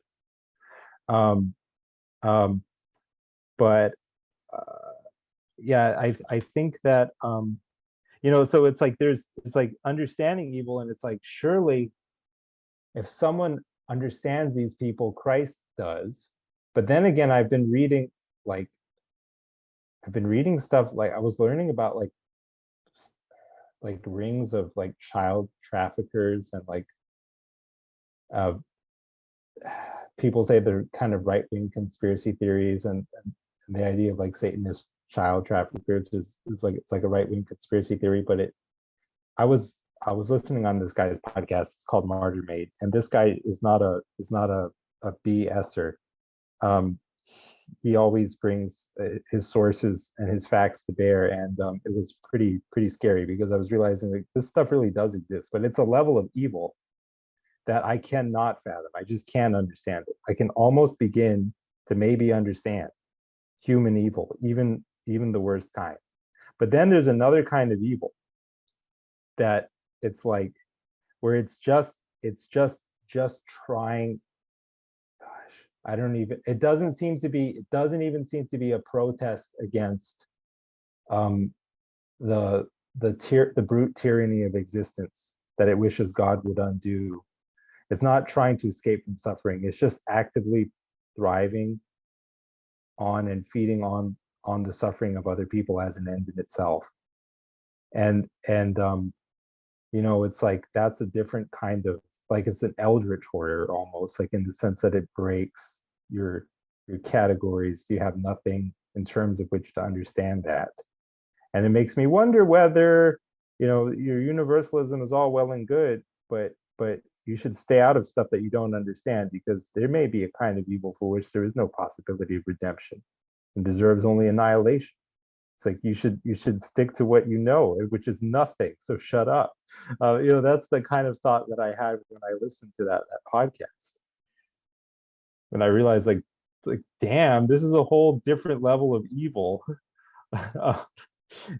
Anyway, so yeah.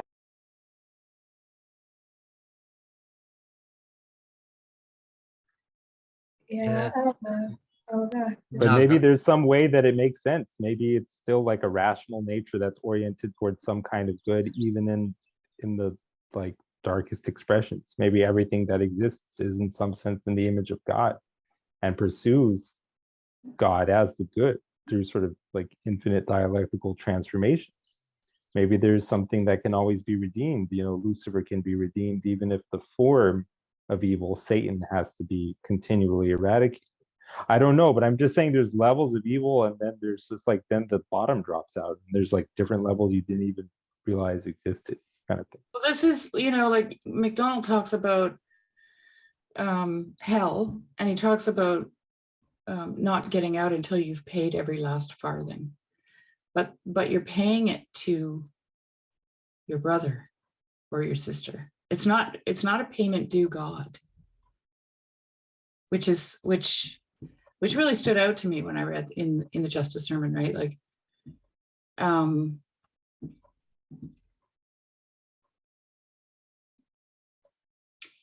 I mean, so maybe you could ask this question, Cal. Was Adam Lanza's father offended, disgusted, let's say, by his son? For what he did? Or was what he did, if there was any, if we lived in a magical world where things could be restored, what would need to be restored? Well, I would assume it would be the lives of those people that he took, right? He took their lives. First and foremost, but I have a sneaking suspicion, and I could be wrong, that Adam Lanza's father still loved his son. And that the debt that Adam Lanza owed would have been to those people, those other people that he harmed, right? Not necessarily to his father. I guess that's kind of what I'm getting at.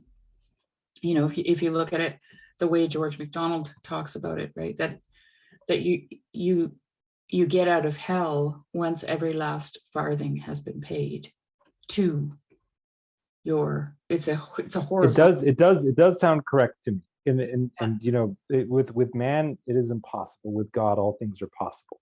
We don't actually know what is possible in terms of restitution, right? In God, and so that doesn't, nothing that you said sounds wrong. I guess I was also halted at, because what I had said before you came was that it seems to me that God is not an earthly father, that he can rue the day that any of his children were born, but he is rather, as it is written, the father of lights, in whom there's no variableness, no shadow of turning. He never ceases to regard Adam Lanza, because he never ceases to love him. And as a result, Adam Lanza is, whether he likes it or not, sustained in being. He's a sinner in the hands of a loving God, but the condition in which he is sustained in being is one of having to experience the unimaginable suffering that he created for those children who and others, countless others, who, whether he realized it or not, part of his extended self and his true self, that self which he would access, could he have reached that level of integration, that would have been necessary. But there are all these stumbling blocks and hangups and different things that prevent you from doing that. Mental illness and OCD and panic disorder and all different things. Asperger's syndrome. So it's this kind of disintegration where, one can't, easily or spontaneously, interact with other people. One's kind of crippled or paralyzed by self-consciousness and all different things, but still it's like that's a kind of human evil that is, and I know it may already be too much of a stretch to say understandable, but it's at least semi-distantly, maybe potentially, after the age of age is understandable. But I'm talking about, like, there's another kind of evil that seems to maybe exist, that is the evil that seemed to be implied by what I was learning about, like these child trafficking rings, and they do seem to be connected with Satanism, which I don't know, maybe that there's your inroad to understanding the kind of human motivation for evil, because these are people who are trying to get power from Satan, essentially.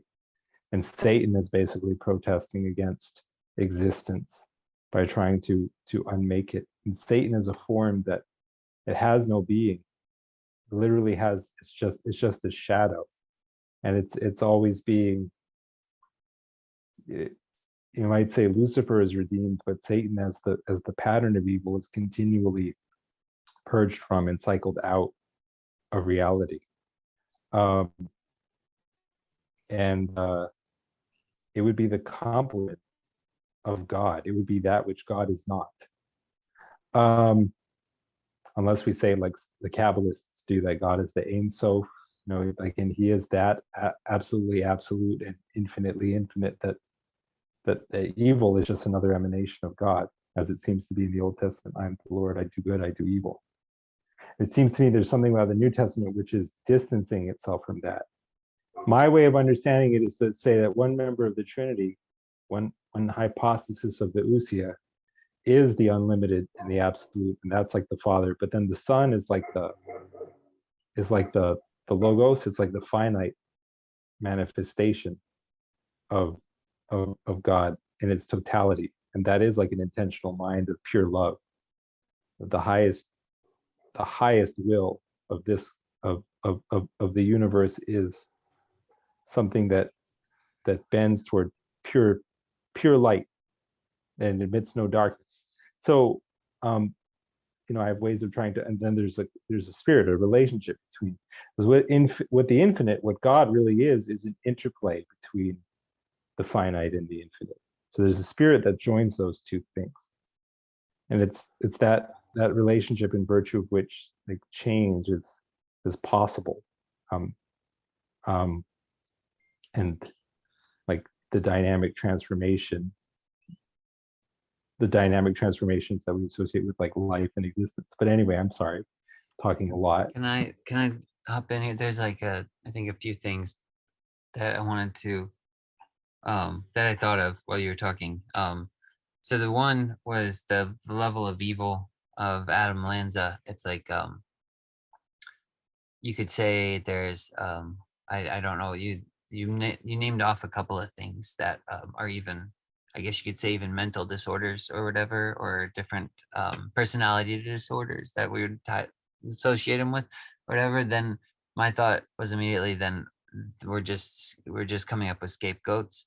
The sin, 1000%. yeah, Exactly. the sin's All that very you real. slap a diagnosis on it and you treat evil as a matter of mental illness versus mental health is completely false. It's a matter of good and evil, 100%. Yeah. So I mean, he's it's, you can't scapegoat it and say, oh, I did this because of this or whatever. It's like, no, he said those things, he did those things, live with it, and you have to pay every last farthing. But the thing with that is, like, I don't understand how you can without forgiveness. Forgiveness is the only way that you can pay it, because if you look at the scope of infinity plus infinity plus eternity, if you sinned, make the smallest sin, you've committed an infinity of sins. Because like, if he killed one child, well, then that child could have, he cut off that child's life, and that child could have maybe spoken to one person, and that other child could have spoken to more people. And it's like this infinity of just like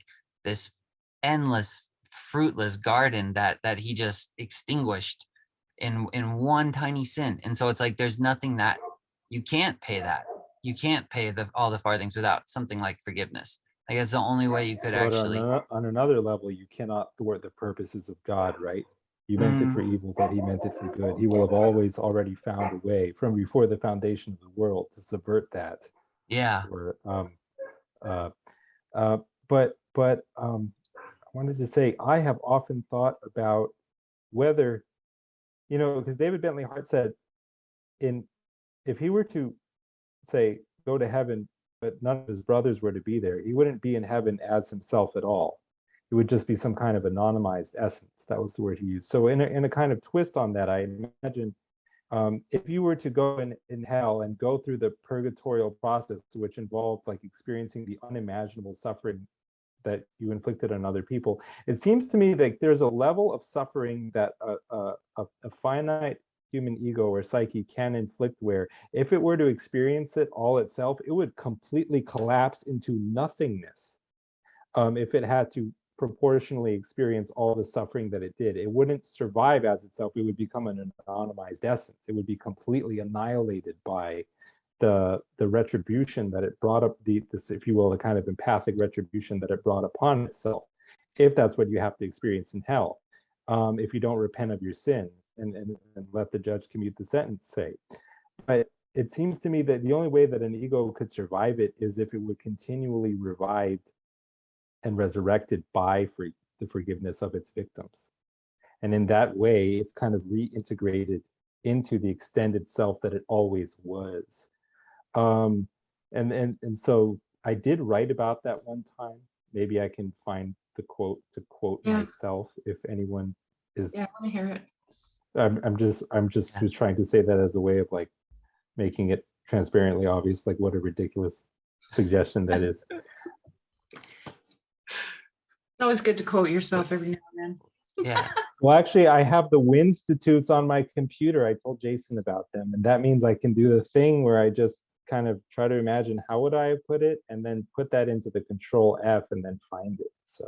And what Shari said is extremely important, is it's like this in between each other that has to be reconciled. And I think that's what it is. Like, I don't know. I can't think of it as a paying the last farthing or whatever as a it's more qualitative than quantitative, because I'll never come up with enough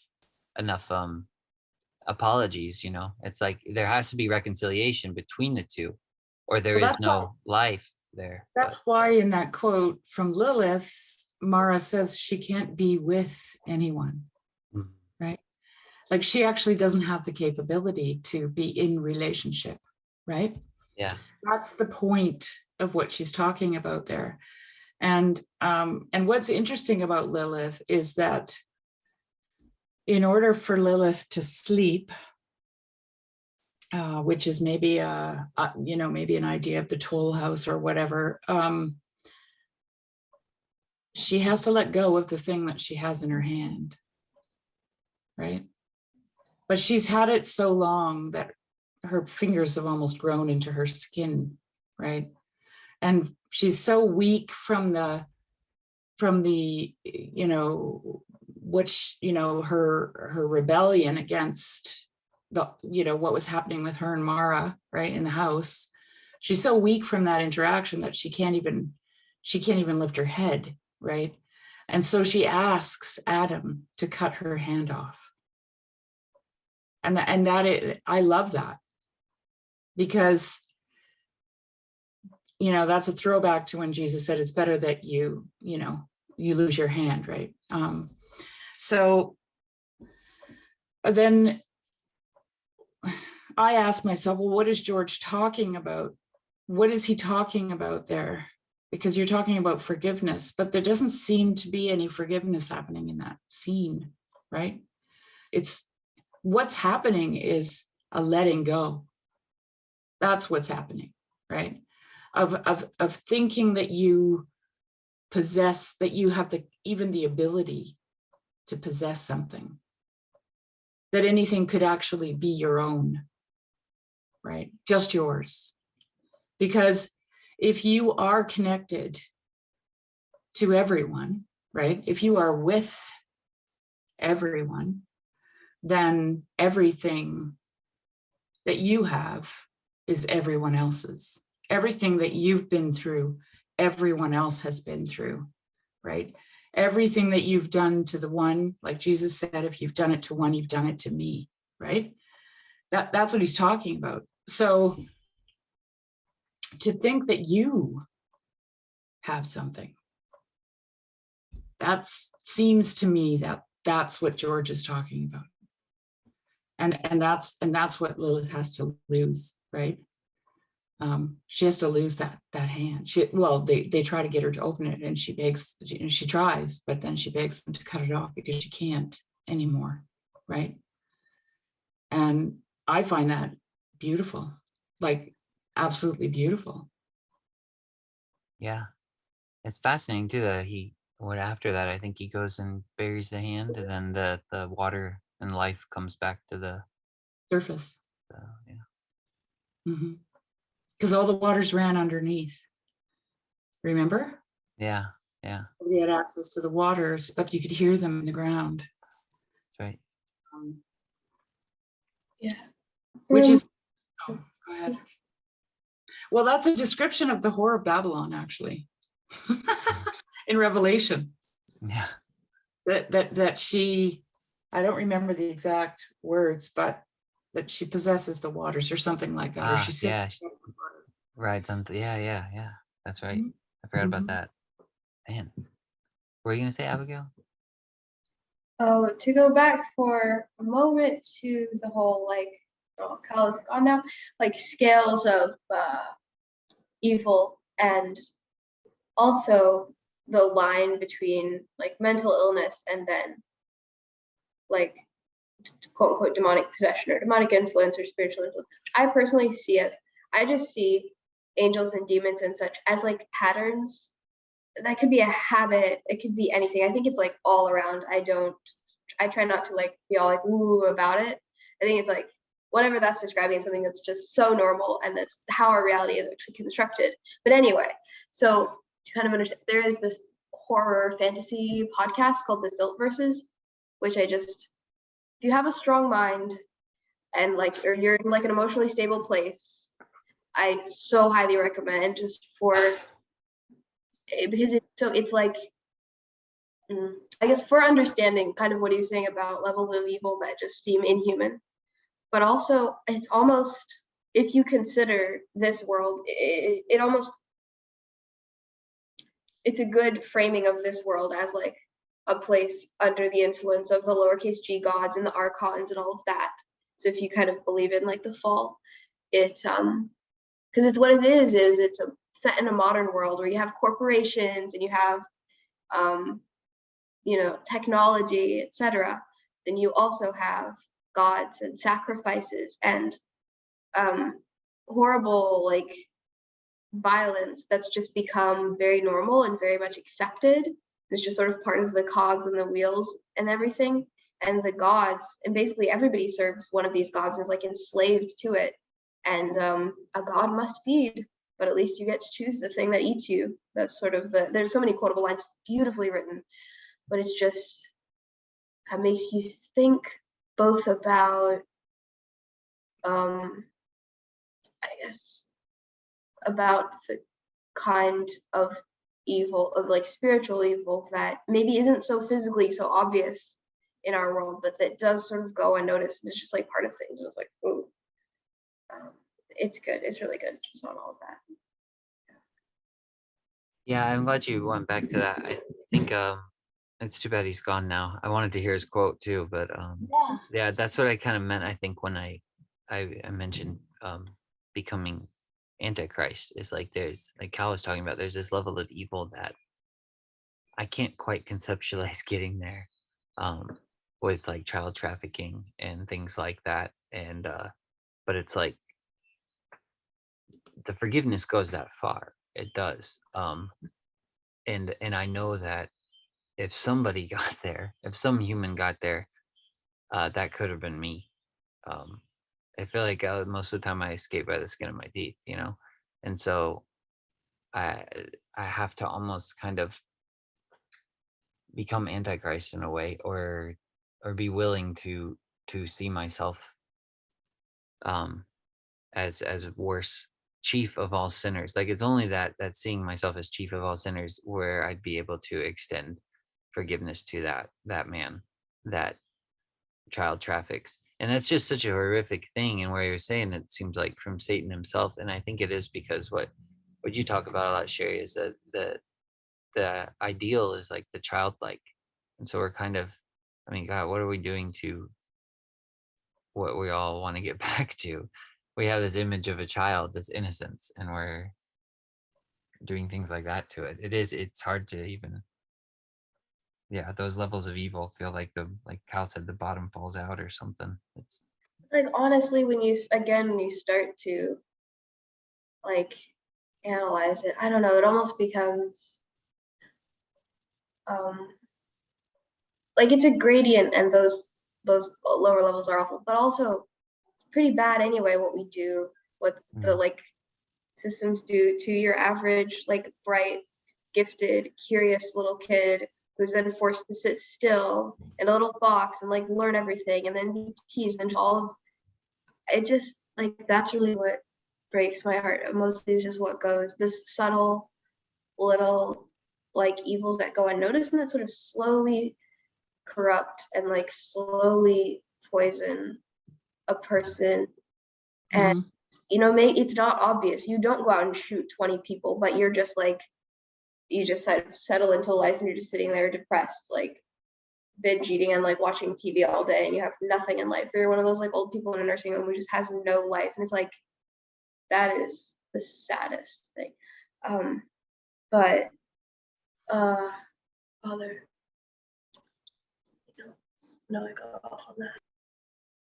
Well, that's what Hannah Arendt writes about, right? The banality of evil. Mm-hmm. And so I guess Salt versus kind of takes that away, or like helps you to see that, oh, it makes it not so banal by putting it in these more spiritual like terms.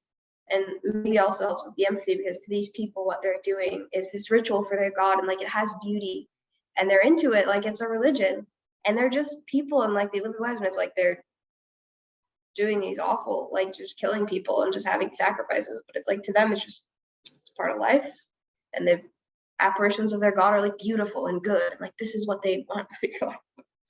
And later in the podcast people do start like standing up against it, and like, okay, this is, somebody needs to, challenge this. Yeah, I know what it is. Another way of, I guess, maybe bridging the gap, or bridging the gap between evil and like the things that we can understand. I guess for me, the main thing that I ever get convicted about anymore is just like what I do to myself. I think most of the time your average person is I think everybody, it's just maybe whatever Adam was doing to himself, he was so dead he couldn't even like feel it anymore. So I guess in principle, you only hurt somebody else in like the same way that you're hurting you only hurt somebody else in the same way that like you're already hurting your own self, because of that sort of correspondence between the self and other that we've been talking about. And it's almost like an overflow, and almost like I don't know, that's the worst. Like it's my job to be myself and like live. I mean, I shouldn't make that separation between myself and myself, but I'm made to be me, therefore, and like I'm the image of God as well, and I'm the only one who can like is most in control of this, is most taking care of it. So all of the like ways that we often will like beat up ourselves or like hate ourselves or just be in despair, be cruel, like that's mostly the closest injury to Christ, or like the worst sin that I think we do, and it almost really passes unnoticed. But it's like that's, and probably the one that has the worst fruits as well, if you really think about all of the consequences of that. But it's difficult because you all have it almost programmed that like, I don't know, it's the whole thing.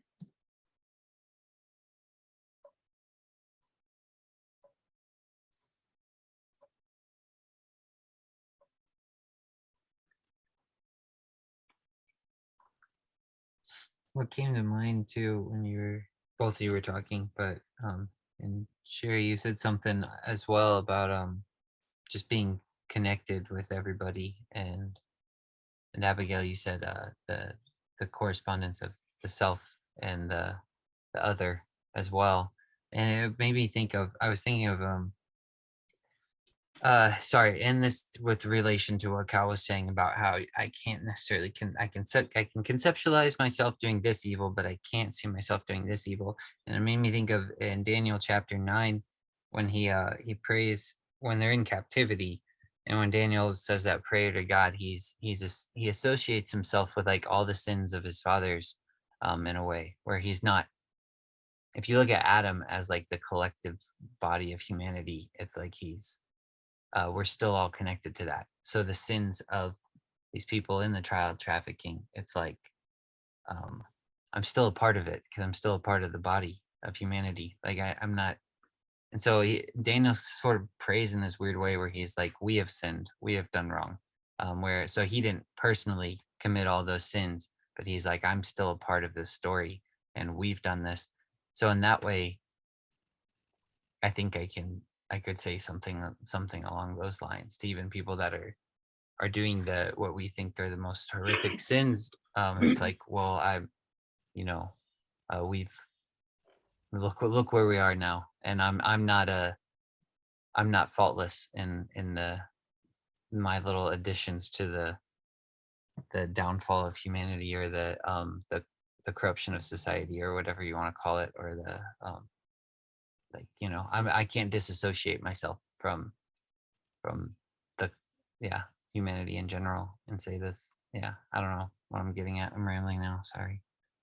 I have to read another George MacDonald quote. Do it. He says here, he's talking about the divine image in a person. Shall this divine thing have no recognition from us? It is the very presence of this fading humanity that makes it possible for us to hate. If it were an animal only and not a man or a woman that did us hurt, we should not hate. We should only kill. We hate the man just because we are prevented from loving him. We push over the verge of the creation. We damn just because we cannot embrace. For to embrace is the necessity of our deepest being. That foiled, we hate. We recoil into the hate which would fix them there. And the dearly lovable reality of them we sacrifice to the outer falsehood of Satan's incantations, thus leaving them to perish. Nay, we murder them to get rid of them. We hate them. Yet within the most obnoxious to our hate lies that which, could it but show itself as it is, and as it will show itself one day, would compel from our hearts a devotion of love. It is not the unfriendly, the unlovely that we are told to love, but the brother, the sister who is unkind, who is unlovely. Shall we leave our brother to his desolate fate? Shall we not rather say, with my love at least, shalt thou be compassed about? For thou hast not thy own lovingness to enfold thee. Love shall come as near thee as it may, and when thine comes forth to meet mine, we shall be one in the indwelling God.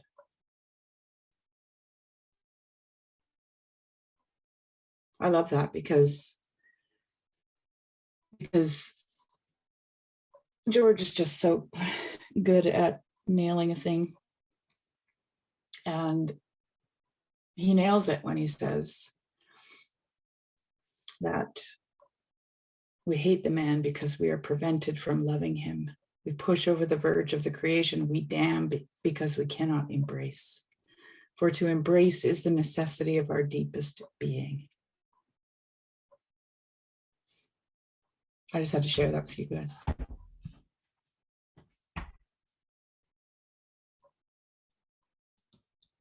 Can't hear you. That's why George Whoops. MacDonald is the patron saint of universalist heretics. Yeah, Who's that he person is. that said, I don't think Is George it? MacDonald was even Christian? Who said that? Oh, I've had people say that to me.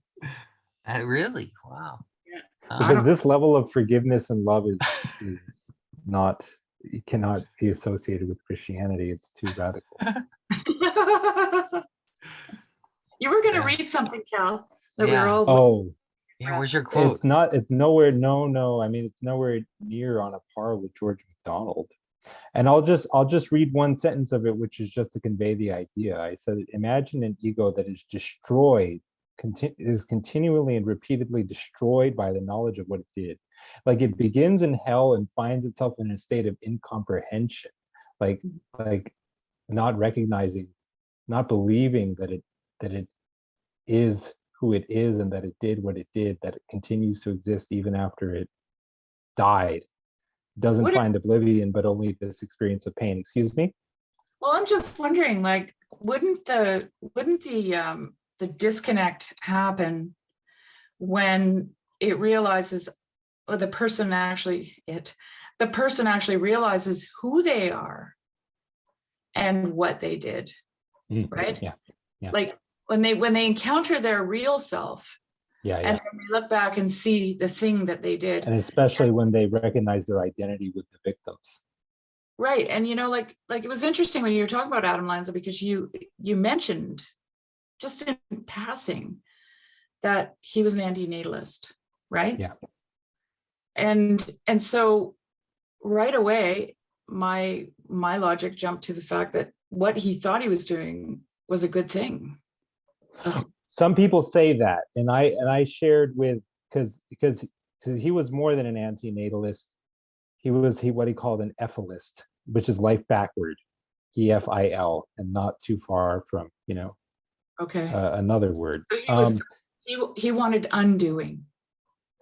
Yes, and because at first his thought was something like, because of culture, we are robbed of Eden and the paradisal state of nature, and we have to do all this bullshit, right?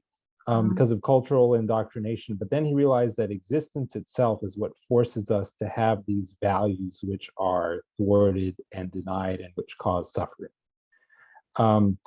And so some people have speculated that in his mind, he was saving those children from the twin hells of culture and existence. But I told that Abigail and Jason, I don't think that's what it is. I said that I think that it's about whether it was recognized consciously or not, or to whatever degree it was recognized consciously. That kind of evil is, you do that because it's the most evil thing you can think of doing. And it's about asserting the value of the self through violence in a society that, in its indifference toward the self, seems to recognize no value in the self. And the statement of value, that I am valuable, is in proportion to the violence inflicted. I think that's the psychology of mass murder. So I don't think it was about anything like rescuing, like some inverse bodhisattva rescuing these children from the hell of existence.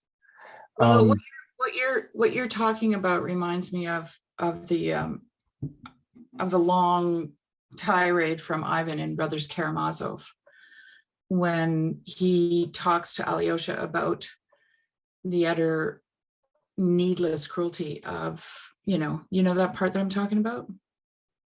I certainly do, and it makes, because the question is whether, because Ivan puts a question to Alyosha, which is whether Alyosha would, in order to just construct the edifice of the most glorious future he could imagine, would he be able to build it on the foundation of the suffering and torture of that one baby girl who sensationally in the tabloids was reported to have been tortured to death by her parents.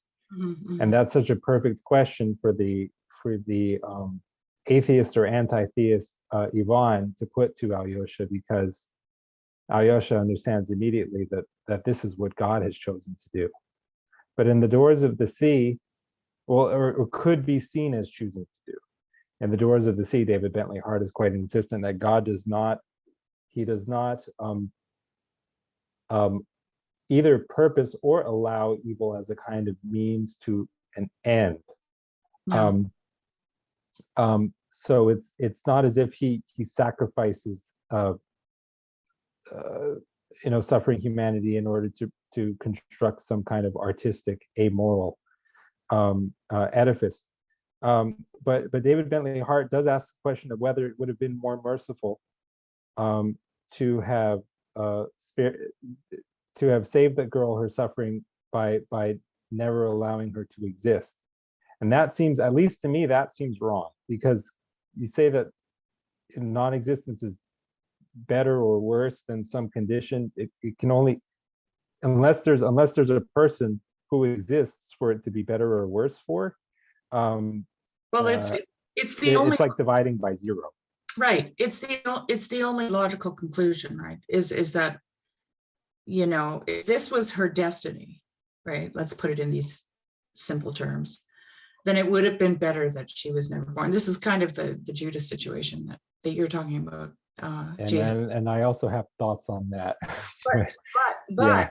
what I actually see happening in that conversation is that Ivan, because Ivan is not atheist, he believes that there is a God, which is interesting, right? This makes the dialogue even more complex. But he refuses to believe in that God. He refuses to follow that God, right? He's not Yeah, going he's to, an anti-theist. right? And so I propose that he's actually kicking at his own existence. Okay. And this is what Paul, the apostle, is doing when Jesus encounters him on the road. Right? When he's going to persecute these people and kill them, he says to him, why are you kicking at the goads? Right? And that's the same, that's what Ivan's doing. He's kicking at the goads, the thorns, right? Yeah. Excellent. Yeah. And that's why the only logical conclusion, and we think this is awful, but if you want to logically take the thing to its end, the only logical conclusion is that the person should not have been, because to be is to suffer. That's what it means. And that's why Shakespeare's statement entails all that, right? To be or not to be. That is the question, because there's no getting out of it, right? You have to face it. Like Peterson says, you have to turn and face it voluntarily. That's what Christ did.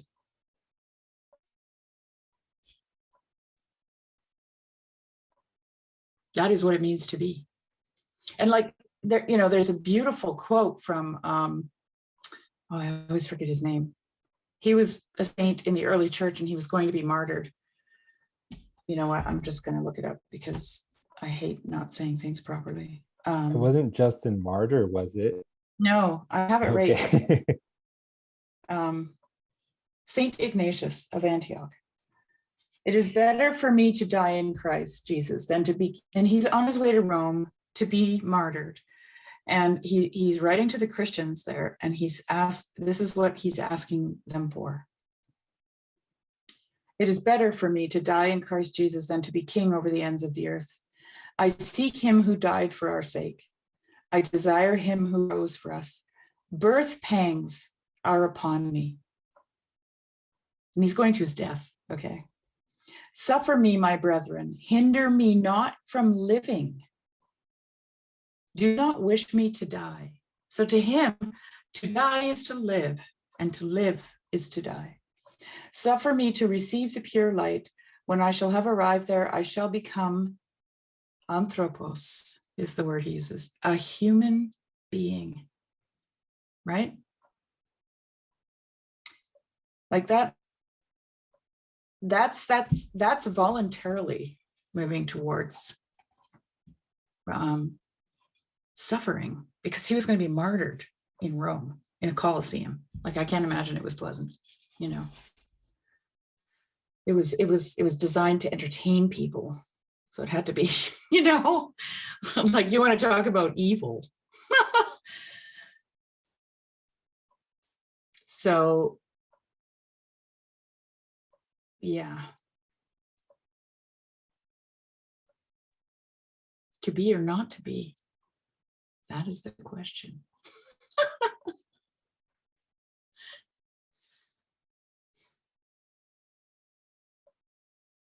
And then there's the opposing difficulty of, if you've kind of lived a long time in a sort of traumatic, bad, anti-theophany state of life like that, where it is about like suffering and just a lot of pain, or like the attitude is that like life's a fight, you really have to survive.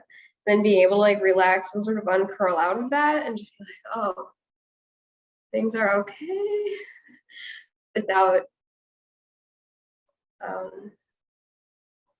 yeah, it's sort of the opposite process. I don't know. That's been a lot of my spiritual journey, has been mostly the opposite of what it mostly is, or like, no, I sort of started in a place of assuming like, okay, everything's bad, so I'm just like not gonna allow myself to trust anything or like enjoy anything, and basically stay as like as I possibly can and like just not care. I guess Which that's is what's going on. a way of choosing not to be, right? Like that. Yeah, I mean, basically, yeah. And then it's just been slowly like, Yeah, unfolding. it's much more difficult than it seems. Also because of the guilt of like, at least if your thing is like to be disciplined and like to suffer, it's, you feel a certain moral like satisfaction in that. There's no moral satisfaction in like allowing yourself to be loved and just like relaxing. Yeah.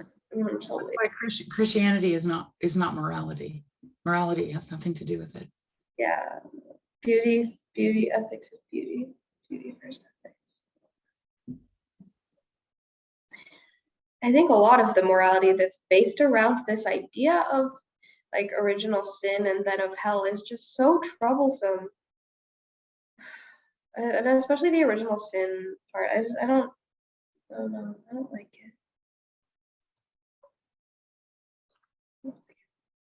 Well, what's kind of at issue there is the image of God, right? Because Wayne tells me that Calvin believed that in the fall the image of God was shattered in humankind. So I mean, when God purposes to redeem humankind, he initially sees nothing of value in them, and almost paradoxically nothing worth saving. So just what is he doing exactly in seeking to save them, except to glorify himself, perhaps, in the ultimate act of self-glorification, right? Yeah. I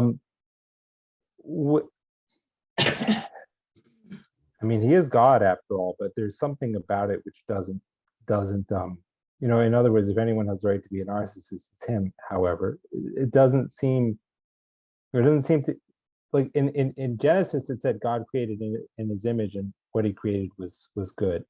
There's something about creation that has to do with the sort of triune relationality that God is, and that if the image of God is destroyed in humankind, that seems like it's not begetting any. It's not fatherhood anymore. It's because you know his children are not like himself anymore. It's something else. It's I want to say autism. But not obviously in the psychiatric sense. It's just self-ism. There's no interrelationality. There, it's all flat.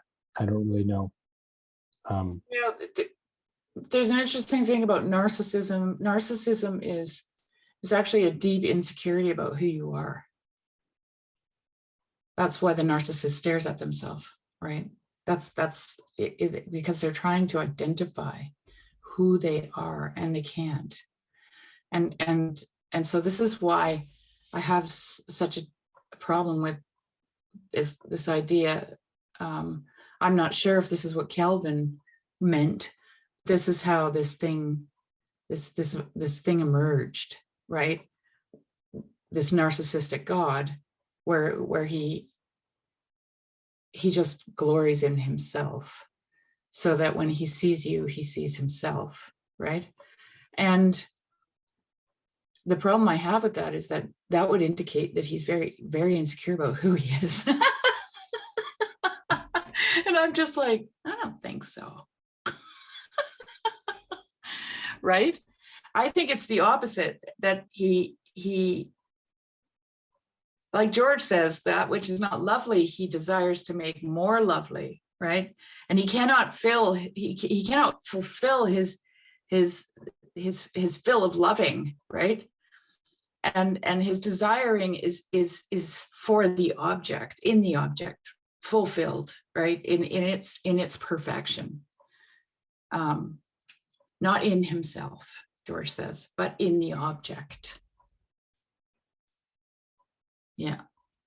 And to me, that's it is like a spiral dynamic, because it has to, right? Like it cannot not, right? And the end result is just being made more lovely. Like, think about that, more beautiful, more lovely, all the time.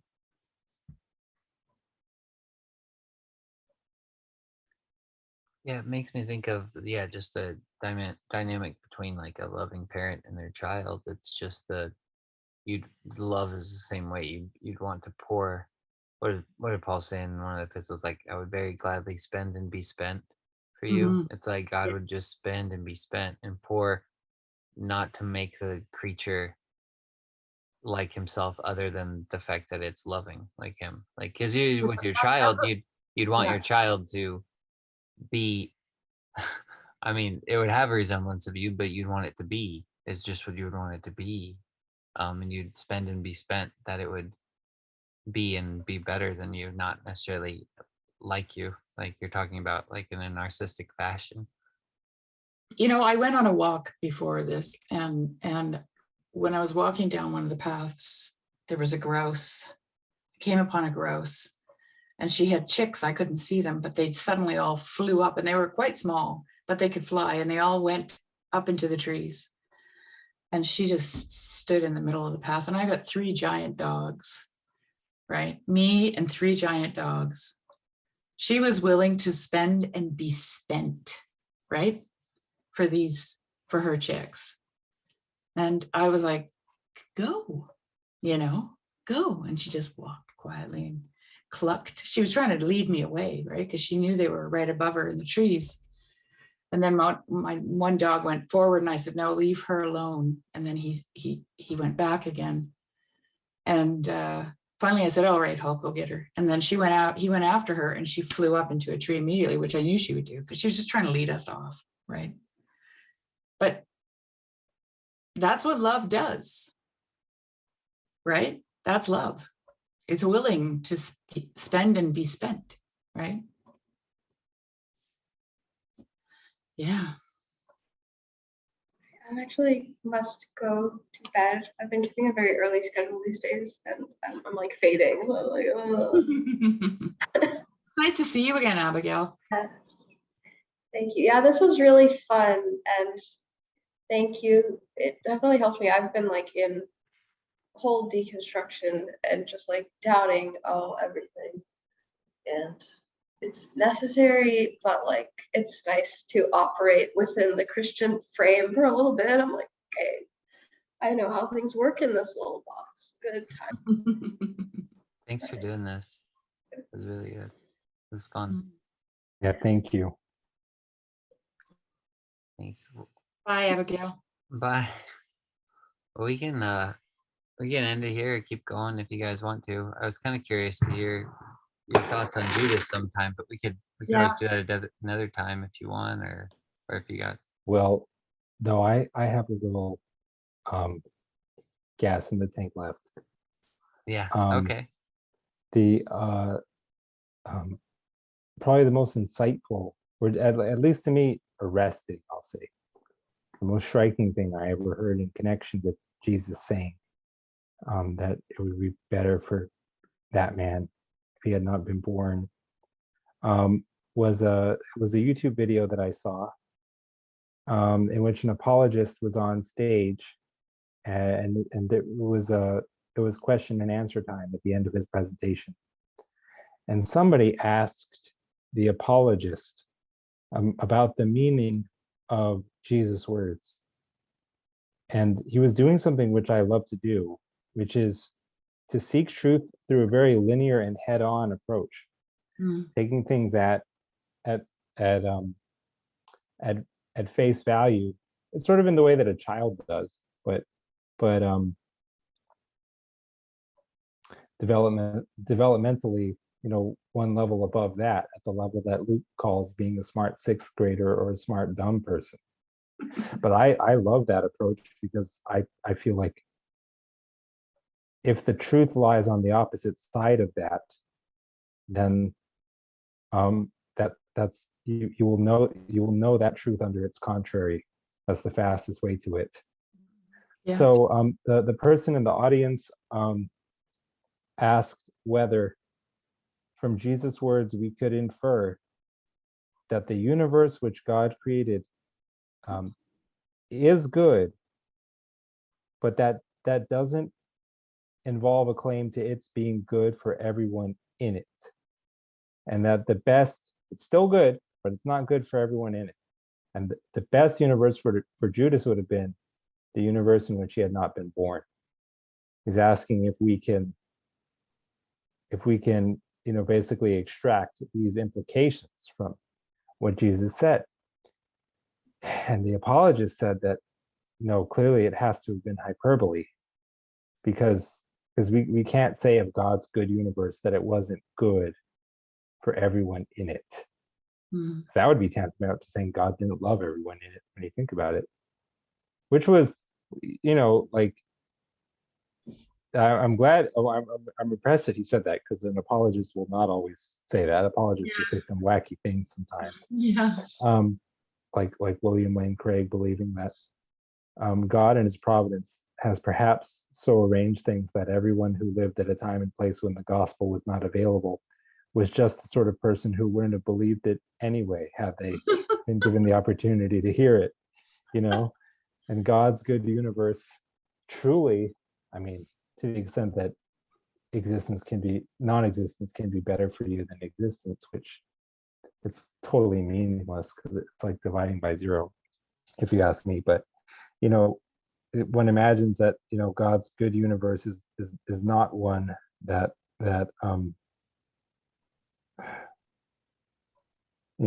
involves billions of Chinese people suffering in hell forever. Anyway, so yeah, that's what I mean. So my simplistic answer to those words of Jesus is that they must have been hyperbole. But it's not really grappling perhaps with the spiritual meaning, if there is one, beneath it. It's just saying, no, I don't have a category for it, so I'll dismiss it, kind of thing. Jesus? Or you? Jesus' words that it would be better for that man if he had not been born. If I say, well, it was just hyperbole, I'm not really coming to grips with it. No, Because exactly. I'm just saying that I don't have a category for that, and so I'm going to dismiss it. I'm going to pretend it doesn't exist, exactly. almost. Yeah. Like Jesus said to Judas, go and do what it is that you have to do, right? And I've always thought, I've thought about that. What does that look like? Like, if you were in the room and you were a fly on the wall and you were just watching things, that would look like he was tasked to do something, right? Well, in the Gnostic Gospel of Judas, that's exactly what happens. In other words, Jesus puts Judas up to it. Judas says, I know who you are and where you've come from. You come from the realm of Barbelo. And I'm not worthy to utter the name of the one who has sent you here. So in other words, it's the true Gnostic God. It's not the evil demiurge Yahweh. Mm-hmm. Well, just as one wants to avoid Gnosticism, one wants to avoid the implication or the insinuation that somehow God purposed that evil as a means to an end. Some kind of instrumental good without which the good could not have been accomplished, right? Well, there's a parallel thought, Cal, in my head anyway, because God says to Satan in the book of Job, have you seen my servant Job, right? So God is the, you know, the instigator, let's say, right, of that encounter between Job and Satan. He brings that to Satan's attention. Like, you know, when they meet, he says, "What have you been up to?" Satan's like, "Well, I'm roaming around, you know, looking for things." He's the accuser, right? And God's like, have you seen Job?" Right? He points him out. And and he goes, "Yeah, you can do all that. You can do all, you know, all that you suggested, but just don't hurt him." Right? You can take everything from him, but you can't hurt him. And then they have another conversation after that's done. And he says, God "Well, is sounding a lot like a Demiurge, isn't he? you can hurt him, but you can't take his life." Right? So I'm not even going to try to make sense of that, you know. But like you, I would like to meet it head on. I don't want to try to dismiss it. Right? Well, what if it was just hyperbole? What if it was just literary artifice? Has God really said X, Y, Z? You know, maybe the Old Testament is just a bunch of literature. Well, Maybe even it's if not. it is, it's still there.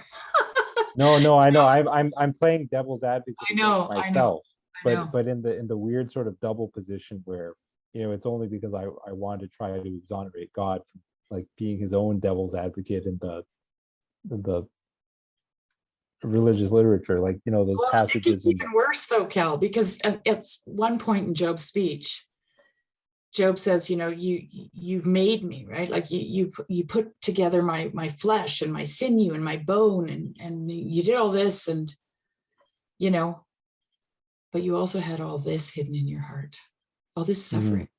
Right. Like in the book of Job, there is no arch nemesis. God doesn't have an evil twin. There's only God.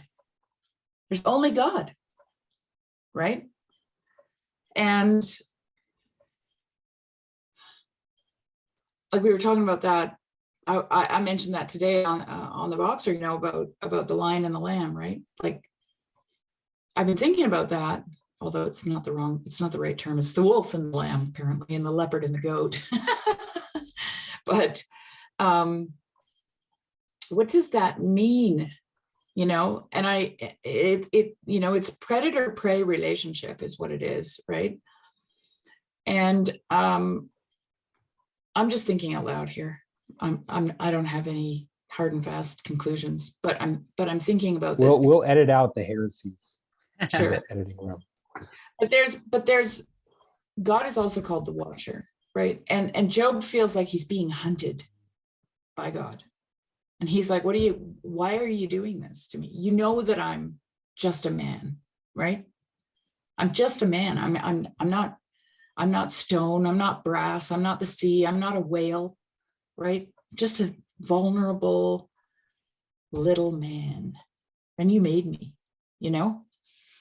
And I mean, we know these feelings when we suffer. We know these feelings, right? And Eliphaz says, you know, God will break the jaws of the lions, and God will, you know, prosper you, and God, you know, God will do all this. Like he's going to keep all this stuff at bay, right? And then God says to Job later, in, you know, spoiler alert, in God's speech, he says, I feed the young lions. What are you going to do with that? I feed them my martyrs, right? Right. So when I think about this wolf laying down with the lamb, or, you know, the version of it we know so well, which is not in the Bible apparently, but the lion laying down with the lamb, I have a sense that this is symbolic, that these things need to lie down together. This is paradise. When these two seemingly opposite things, right? This stuff that we can't reconcile about God, right? That we want to dismiss as hyperbole, we need to come to terms with that, and they need to lie down together. That's what I think that means, actually. And there's my hair. Personally, The, You can I edit do- that out. it's the fox I and the do hound. believe. I'm sorry. Go ahead. Oh no, No. no, go ahead. I'm done. I just said it's the fox and the hound. It's the childlikeness. When they're childlike, they lie down together. Well, just quickly, Cal, before you finish your thought. The end of that verse says, and a little child shall lead them. Okay, like just think about that, like that. These dualities, right? These coincidences of opposites. The child doesn't know those things. Child doesn't have a grasp on those things. Their world is one. They live in a world of at-one-ment. The child can be Superman. The child is the tree. The child is the water. The child is the grass. The child is the cloud. He can fly. He can do all those things, right? His imagination is rife. And so he's not struggling with duality or the coincidence of opposites or paradox. He's not having any problems with those things. He doesn't even think about them. Well, now let me try to remember. There was a lady, philosopher, who said, I can't remember her name, but she refuted Calvinism with the following argument. She said that Calvinism says God is the author of evil, but evil is precisely that which God does not intend. Therefore, Calvinism is false. The David Bentley Hart is sort of, relentless in his insistence in The Doors of the Sea that then in the final analysis, evil is that which God is not. And he does not purpose it. He only allows it. And that evil, there's actually, what makes it a tremendous mystery is that there is no necessity for it. Now, the thing is, I disagree with Hart on that point. His reasoning is that because evil is just a privation of the good, there's no necessity to its being, which makes the problem of evil a completely incomprehensible mystery, at least on this side of eternity. Yeah.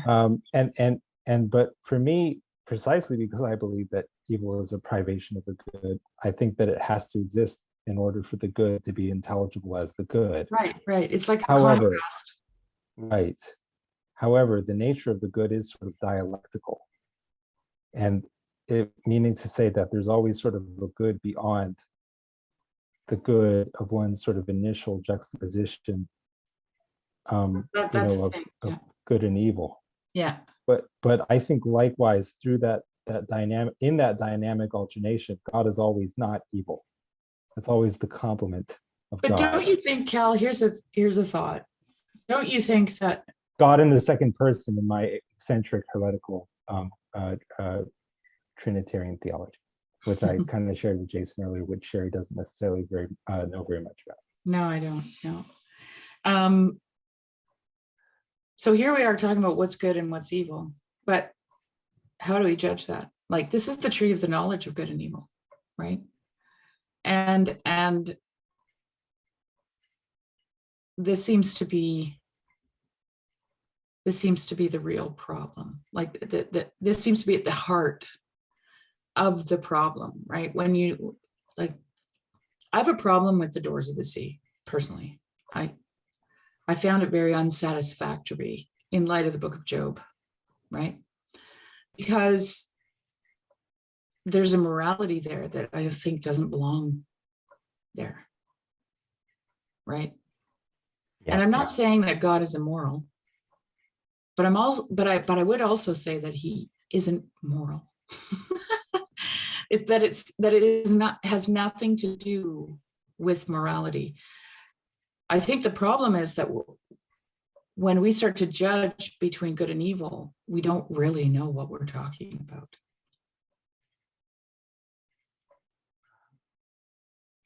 Yeah, I think I'd agree on that. I may. It's like super important what Shari said. Mhm. Yeah. Yeah, I was trying to get at that idea, play with it a little bit as well, and I think it was probably you and Jess that maybe sparked me thinking about it. Um, in one of your conversations, I think there might have been someone else involved as well. I think Luke might have been in there. But about not judging good and evil, and I was just thinking along those lines, and I was like, I can still say that things are sad. Like if a child, if I'm approaching things in a childlike fashion, I don't know that I can say this or that is evil because I don't see the whole picture. I don't see the whole story. I can't declare myself as God, as I'm all knowing. And so this is evil.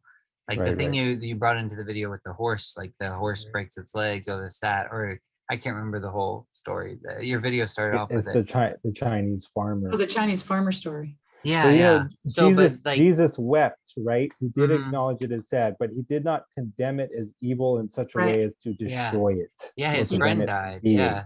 Mhm. Yeah. Although he resurrected Lazarus, so Yeah. So maybe that's where but I feel like I can draw conclusions too, is I'm like, well, all this stuff going on in the world, like, or this person gets murdered or something. You just like, part of me just wants to say that's evil, but it's like, I could at Well, least, very least say it it's is extremely evil. sad. It's Well, extremely sad. this gets back to the Mara quote where she said that Lilith cannot be with anyone. Okay. Compassion is to be with Yeah, someone yeah, in yeah. their suffering, Yeah. right? And I think that that's why Jesus wept, right? Yeah. Because he was with them in their suffering, because, well, he was the most connected human being that ever lived as a human being, right? Mhm. And so sadness is overwhelms you in a place of compassion, right? Or empathy. They're slightly different, but mostly the same. And I think you can call something evil. You can have an opinion, right? Yeah.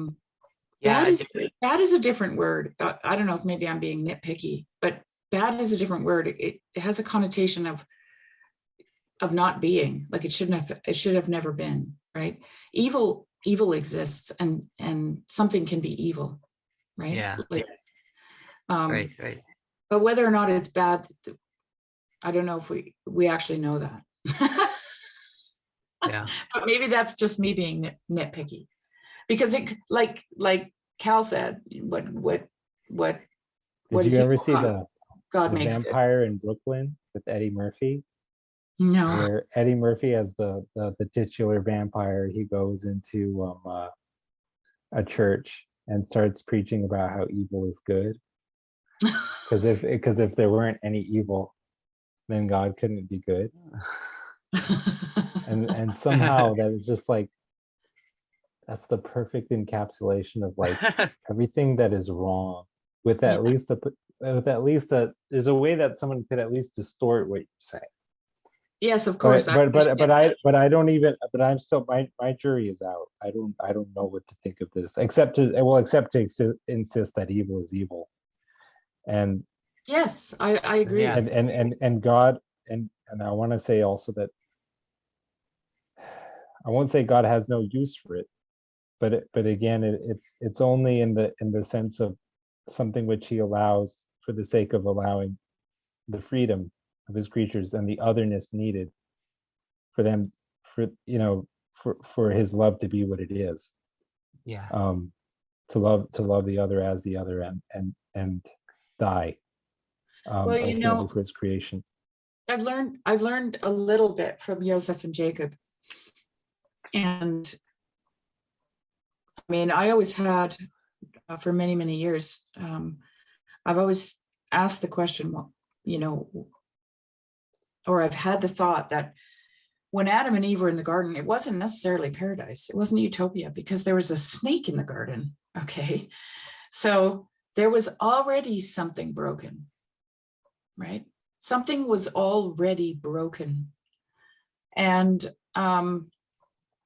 in Judaism, now I'm probably really going to get this wrong because I don't know it as well as I'd like to, but there's this idea of the shattered vessels, right? And I'll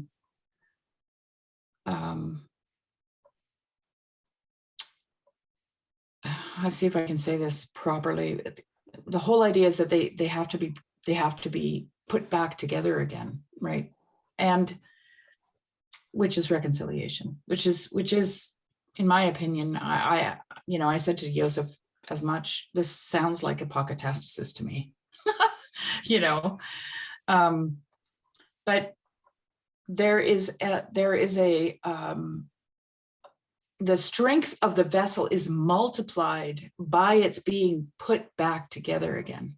Okay, so there's this idea of, like, my father fractured his skull when I was a kid, and when it healed, the doctor said to him, you'll never break that again, because it's stronger than it would be had it not broken, right?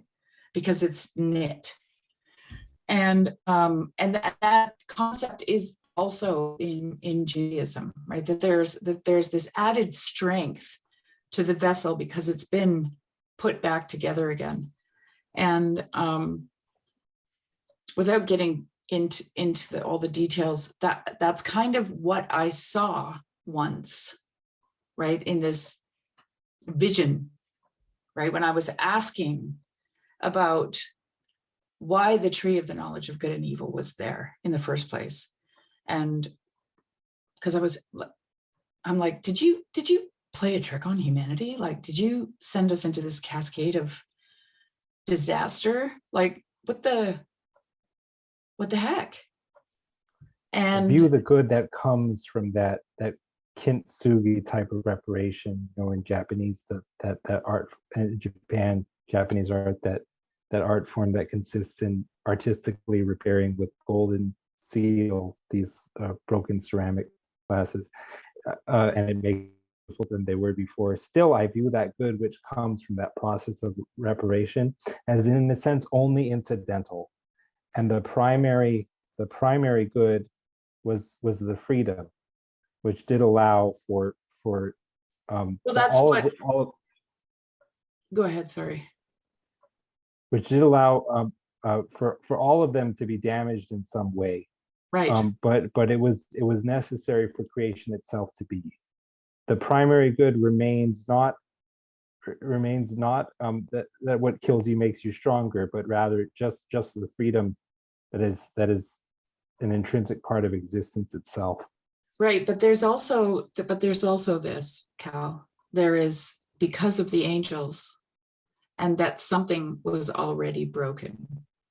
Okay, so then, think about it. Something was already broken. And what is the role that humanity plays in the cosmic story? Mediator between heaven. That's that what do they call that? It's like tikkun olam. You're like rebuilding the world. Right. But those are your Jewish heresies, Shari. Your heresies, if you will. That's obviously I didn't mean that. We're circling around something important that I still don't know how to fully understand. Yeah. I do have to get going. Yeah, me too. Thank you guys for your time. And I love you guys, and thank you. Yeah, love you too. I'll talk to you later. All right. Thank you so much. Thanks, Sorry guys. to leave so abruptly. I just No, that's fine. You guys have a great night. Yeah. Okay, you too. Bye,